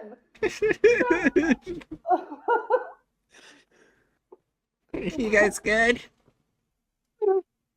I don't know. They did that shit after I asked if this was a gay porn. Oh my gosh! It is now. Gay My lungs hurt. Watch, my computer did the update forcibly so we wouldn't see this. It knew. It knew. porn? Okay, let's keep watching the possible gay porn. Okay. If these guys don't I fuck cross by the the end of the street video, slowly, I want my bringing money a hand back. up. in You're not getting salutation. paid. Working late? I ask the man. Well, pay me something He and then I nods want my money and back. puffs his Oh, cigarette. jeez. What do you People do? say that in I porn, ask too. I mean, casually. like working late. thing. Medical supplies. He says, then looks off down the street, puffing his cigarette. It's clear he doesn't want to talk, but I push it anyway. Not from around here, are you? I You ask. push it, you say. Just moved here for work. He says, Oh Welcome. gosh, he's I say, flirting. putting out my hand. My name's Derek. He takes my hand and shakes it, his mouth a slash around his cigarette butt, Flirting accepted. his eyes slitted against the smoke drifting into his face. Morgan. He says, Come up to the pub some night. I'll buy you a beer. I say, pulling my hand away. Morgan nods disinterestedly. I look up at the building one last time before moving on. When I'm a good distance down the road, I smile. Although there's no proof of anything there, Oh my god. the absence of proof tells me something. Morgan, if that really is his name, does not work in medical supplies. Of that, I'm sure. I just need to gather some proof. And now I have an excuse to head into that building one day. This guy's looking like, for my new- I know a gay stripper when I see one. Yeah. Oh, This man obviously doesn't work for the hospital. He works down at the bars. Anyways. How is this video almost Friend halfway Morgan. over and we haven't I have seen proof, the I'll slightest bring thing it to about Ray. the crooked He man? won't be I able don't to know. ignore me then. After we'll all, find out. if Ray Hopefully, Ketchum won't I mean, protect- So far, we've seen more gay porn than we have crooked man. Yeah. Honestly, this is better content. Because at least they're not bastardizing something good. Oh, This they'll is just- bastardize it eventually. Don't worry. Oh, Yeah. don't let me get my hopes up. I'm sorry. I And want let's be this. honest. Since they're trying to be YouTube accepted, they're probably not going to add gay porn. They're just going to tease us. I want to fall for the queer baiting. Well, they're definitely queer baiting. Anyways, let's continue. ignore me Listen. then. Sorry. Last joke. Listen. I'm a fish. It's my nature to latch onto hooks. Oh my god. After all, if Ray Ketchum won't protect our town, then I will. I get home around 10 and get ready for bed. Mine is a small, single-story house, almost a cottage. It has 2 bedrooms, Almost. 2 bathrooms, an Yeah. open kitchen, That a large house living just room. no. That He doesn't know what house does small not is, have does he? that. This is he living in like some offshoot of a Daedric realm where the tiny ass little fucking shed can turn into like a fucking miniature mansion? Can you just like rewind again to where he says 2 bathrooms? He's got 2 bedrooms, 2 bathrooms. Alright, Yeah. here we go. We'll listen again. Mine is a small, single-story house, almost a cottage. It has Almost 2 a bedrooms, cottage. 2 bathrooms, 2 bedrooms, an open 2 kitchen. bathrooms, An Open open kitchen. 2 bedrooms, 2 bathrooms, open kitchen, all in this shoebox. How'd we do it? I don't fucking know. I am an anomaly now. Also, that's a really big fucking kitchen. That's a very big kitchen. You don't even see the stove yet. The stove is somewhere, just not in sight. Also, the glove looks like a mitten. Oh, I've seen like oven mitts that look like that. But I can't stop seeing it as a mitten. They just hang them one mitten there. He just lost his other mitten last winter and he can't find it, so he just hung the one that he has up next Actually, it to looks his like spoons. it looks like it's taped to walls. There's nothing connecting it to the bar. They just taped it to Yeah. Anyways. Perhaps he smeared A all his large living room. Oh, there's one I more. don't know. Oh yeah, large living room. Okay, so 2 bathrooms, 2 bedrooms, large living room, open kitchen. That's like could probably house an entire gourmet chef team. Yeah, or watch there be more. And Yeah. a small yard. A I've been small living here yard. for about a year now, Okay. since the divorce. My wife kept the big house we used to share. I'm Almost just a laying down in cottage. bed when a crunching sound Wait, My you had a wife bigger got- house? Kept the bigger house. Yeah. What? She live in a fucking mansion?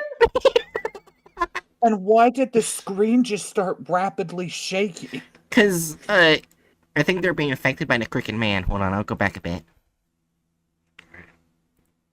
My wife kept the big house we used to share. I'm just laying down in bed when a crunching sound reverberates throughout my house. My heart rate immediately boosts, and a knot of dreadful excitement twists in my gut as I sit up. I'm not sure, but I think I can feel the house move slightly as the crunching subsides. I swing my legs off the bed and reach toward the dresser for some clothes as the crunching starts again. This time, I'm sure I feel the structure vibrate. I run out of my room to the front of the house, eyes wide and still in my boxer shorts. The front door of my house hangs open at an angle. The wall around the open door is distorted with jagged cracks running up to the ceiling. I can see in the moonlight streaming through the windows that some plaster dust is still It's not floating down moonlight, from but these okay. cracks. To my left, a living It's room like window day. is broken, having been twisted in its frame. The hardwood floor under the window looks as if it has been hit Oh from my underneath god, by a dude. They're so goddamn proud of their tiny little insignificant mansion in the shoebox and all the effort they went to destroy it for this fucking animation when this is barely the major point of the goddamn SCP. Yeah, and plus, this isn't really crooking. This is more just putting cracks everywhere. This is just cracks everywhere. Like it's not implied that it dilapidates in a fucking instant. It happens over time. Yeah. Like, we get it, bro. You're proud of the fact that you found all of these fancy little doodads to make your shoebox mansion look like it's having a bunch of wear and tear spontaneously show up. And we get it. You like shaking the camera around and having your character look moderately discontented. Yeah. But can we get Yeah. on with the goddamn I SCP? had a realization that might upset you. They What? said crunching sound, so there's a possibility they had a tiny earthquake happen, not because of things as a way to get it crooked, but as to say there are crooked people under the house or something. Oh my god. Why should it be that? I hope I'm wrong. I hope I'm wrong. Here we go. sledgehammer. Off to my right, a dark form floats into my peripheral vision. The house shakes, God damn the it, I tremors don't wanna be emanating right. from the kitchen on my right. Don't have The me be fridge right. tilts forward as What the the ground fuck is that beneath it stupid fractures. lazy animation? The doors come Yeah. open, spilling light onto the ground. Also, it's pretty much stated in the article that people can see it, like, when it's in the house. They can see it, it's just that electrical devices can't pick it up. Basically. Because, like, the D-Class tried to attack it, so they obviously had to, see it in order to attack. And run away from it. I would like to announce Yeah. that Hatchet Head 33 is dead. You're This still animation- alive. This You animation must has suffer killed with me. us still. Who said I wasn't gonna keep suffering with you? This is my own personal hell. Anyways. Welcome to- purgatory. Welcome to the first layer, motherfucker. SCP. No, SCP we're at content farms. purgatory. That's where you suffer and then you get to go back. Yeah. Well, that's pretty much what we're doing.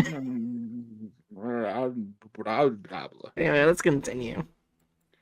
Followed swiftly by food. Glass condiment bottles shatter, adding to the noise rolling I through my had to home. include the I mittens. find myself Yeah. backpedaling, my fight-or-flight response is taking over. I notice that I have a worried smile on my face. What? I told myself I wouldn't run if this ever happened. Before I can stop myself, I call out, "No!" This only seems to anger the entity, and the hallway around me begins to crack, the floor under my feet shifting, sending me slamming into the wall. I lose my footing and end up on the ground. The black, distorted air rushes toward me, touching What? my right foot. You don't My know toes how that bend. looks. Yeah. The most what we know what the Korean man looks like is a black squiggle. No, let's no, just I'm just saying. right. Think of this. It already was making itself like a gay porn. He's in his underwear, and a long black thing is reaching out towards him. Right, just run it back a little bit. Just like 5 seconds back. Yeah, here we go. Play again. Slamming into the Play again. wall. Be ready to I pause. lose my footing and end up on the ground. Okay, now be ready to pause. Continue. The black forward. distorted air rushes toward me. Yep. Pause. Oh, damn it. That was close. Okay, just yeah. There we go. There we go. That is obviously a censored penis. It's a censored penis. It is a censored penis, the size of a goddamn anaconda. That's just eaten a deer. Oh my god. So the question is, actually, wait. It could be vor. Oh my Gay god. vor? Oh my There is god. such a We'll thing. find out. We'll find out. There is such a thing as urethral vor. Oh my god. I don't think they'll do that. Anyways, let's continue. It'd be It'll better be a than giant this. tongue. Touching my right foot. My toes bend impossibly toward my ankle, all of them snapping at once when the pressure becomes too much. I cry out in pain. Before my cry is even halfway finished, the bones of my feet snap as my foot bends in half. I scramble with my arms and left foot, trying to get away from the pain and what's causing it. I reach my bedroom and slam the door shut. Shock seems to take away the sharpness of the pain, but I'm pouring sweat and my eyes are watering. My breath wheezes in and out of my lungs. The door to my bedroom snaps in half lengthwise, the outer half falling into the room while the inner half swings open. The walls around the doorway erupt in an elaborate spiderweb of cracks. I manage to stand up on my left leg. I hop to the window as the cracks in the walls snake toward me. I know that the black distortion is close now. I try to open the window, but the frame distorts when I get it open a few inches, making it impossible for me to move it any further. I glance around, searching for an object with which to break the window. I promised I wouldn't run. I promised I wouldn't run. The words repeat again and again in my mind as I turn around. The entity is upon me quickly. I reach my arms out in a feeble attempt to stop it. My wrists and fingers snap. The pain so great my breath leaves me. My forearms break, pointing in different directions. My elbows bend the wrong way. My rib cage breaks like an old wicker basket under a cinder block. As my spine snaps, Oh my god. consciousness leaves me. But it isn't gone long. I find myself on the bedroom floor, writhing as all the breaks in my bones heal quickly but not properly. New bone has been added, stretching my skin to its limits. I can't move, but I can look down and see my deformed, elongated body. I promised I wouldn't run, I think, crying with joy now that it's over. Now, all I have to do is die. But death doesn't come. I lie in my broken house with my new and forever broken body for a long time as consciousness undulates. The pain I feel isn't the pain of broken bones. It's the What? pain of strained muscles, stretched skin, and torn ligaments. Once it heals, you cease feeling pain.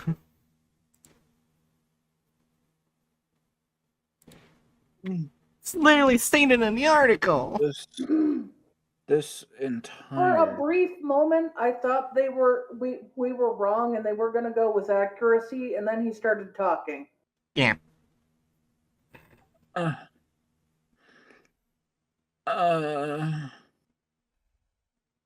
right, so that entire, I think I genuinely, like, almost blanked out for the last 2 minutes because of how much of a fever dream that was.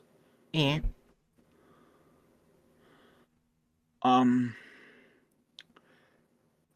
Anyway, solid direction. This is the best gay porno I've ever watched. Anyways, let's continue. We still have some time left. It's a constant pain that I know will never leave. Not until I'm dead. I wake up to a group of men surrounding me. They wear tactical gear and helmets, so I can't see their faces. What? One of them takes off his And- helmet and and looks Someone's down. kink. Oh no! Right after I said that.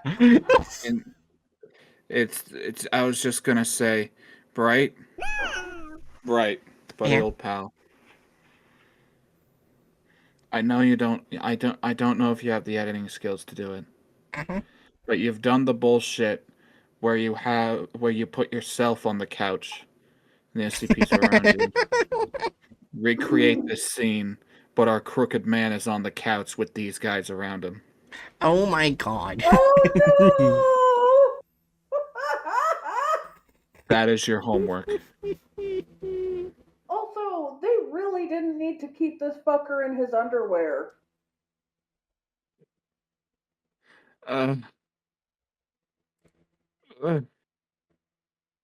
Anyway, who's this fucker? This is the guy from the Oh, it's beginning, the- the cigarette guy. Oh, is this the Yeah, guy it's that the he same guy wanted? he was doing bedroom talk with before. Okay, let's watch him bone or something. I don't know. at me. It's Morgan. Can you move? Morgan. He asks. I try to speak, but nothing happens. I try to move my head, but I can't do that either. After a moment, Morgan nods.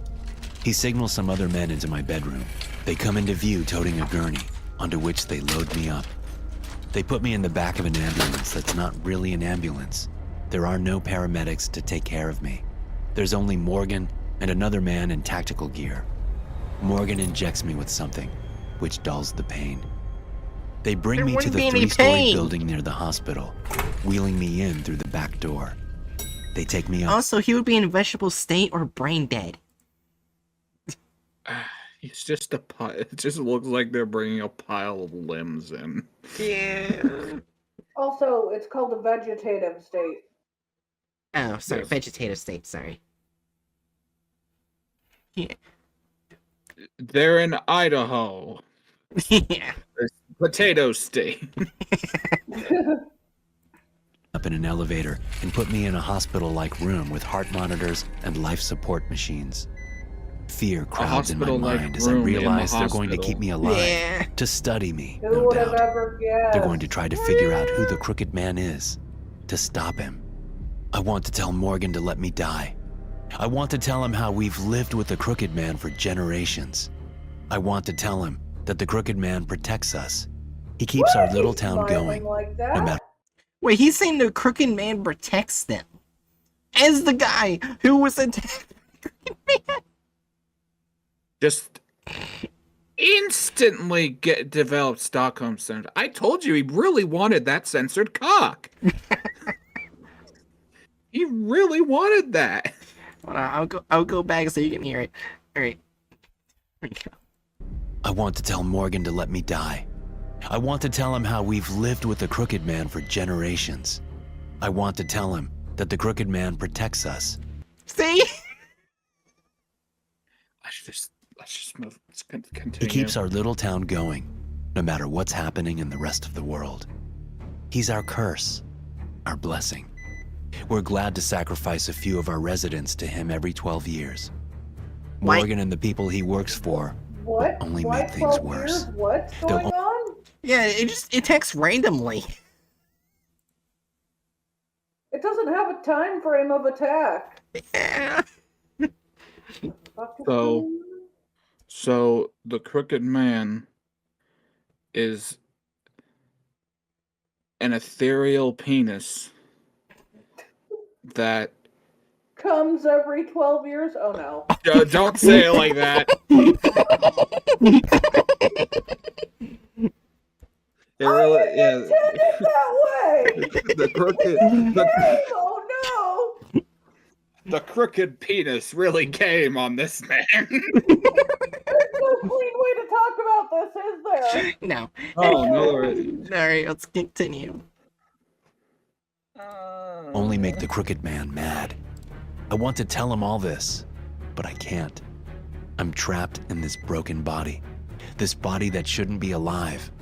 This body that's meant to die in Smiley. tribute.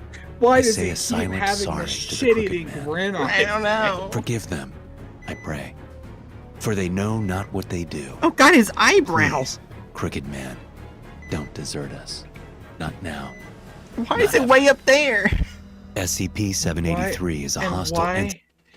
Why did they parody the crucifixion? Wait, we're back, Danger Noodles. I also took down Daryl permanently because it looks like it was like computer's also having a shit fit with Daryl up, with Discord also up. Oh. So I had to get rid of Daryl. Sadly.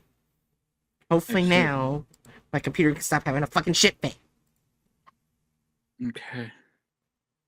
So let's bring back up the Discord stream, and let's continue. Let's continue the story about a man with a gay man with a disfiguration fetish. I Then think again, he had there's a military fetish. I think, yeah, the rest of it There's is a lot of just stuff. talking Yeah. about the SCP. the rest of it is just the SCP being read verbatim, despite it not describing anything that we just watched. So yeah, we can probably just rate it now. Yeah. An absolute masterpiece. Better than Titanic, at least. I don't know. I feel like they literally baited us in and then didn't give us the results. Sir, a second crooked dick has struck the towers. Oh my God. The crooked dick gave the crooked blue balls. Anyways, rule of character size license. They removed every character. Every character, and did they even add the license? No, yeah. Well, you could argue Oh my that God. they left in the crooked man in a sense, but he's been reduced to crooked dick. Oh my God.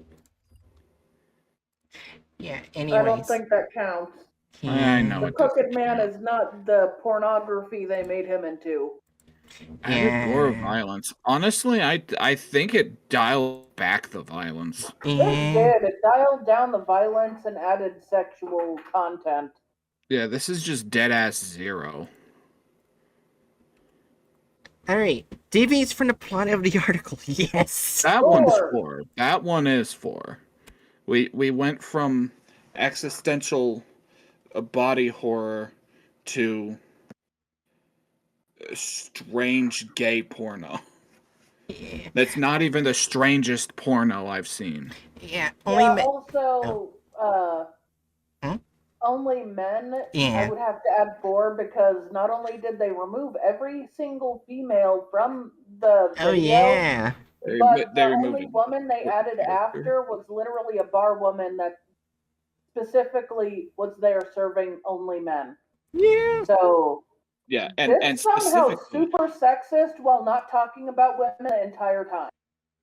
oh no, it's gay porn for that little subsect of really misogynistic gay guys. Yeah. No. Hey, it's higher than the last one. Oh, I don't like that this is the third highest score. I hate that this is the third highest score. Hey, And no added gore violence. Yeah. I mean, yeah, that's the only reason it has such a good score. Yeah. Is Anyways. they tone down the violence in favor of queer baiting. Yeah. Also, before we continue, I have to go to the bathroom. I'm fucking bad. I was waiting the entire time through the video, and I had to go. Oh no, then go. Queer baiting right next to Busta, sleeping on his back. Plus, as we all know, the existence of Busta is queer baiting. Yeah. Anyways. It was not about Busta. Yeah. No, listen. I signed onto Twitter while waiting to see if the first thing I would see would be gay porn. Specifically, like I have a lot of artists that really like drawing dem femboys, getting them. Well, you know, and Yeah.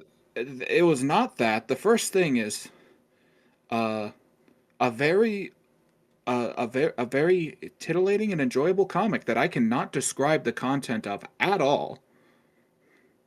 Oh. Oh. It touches on two very particular very particular threads in fetish territory that Twitch would hate to talk about. Anyways,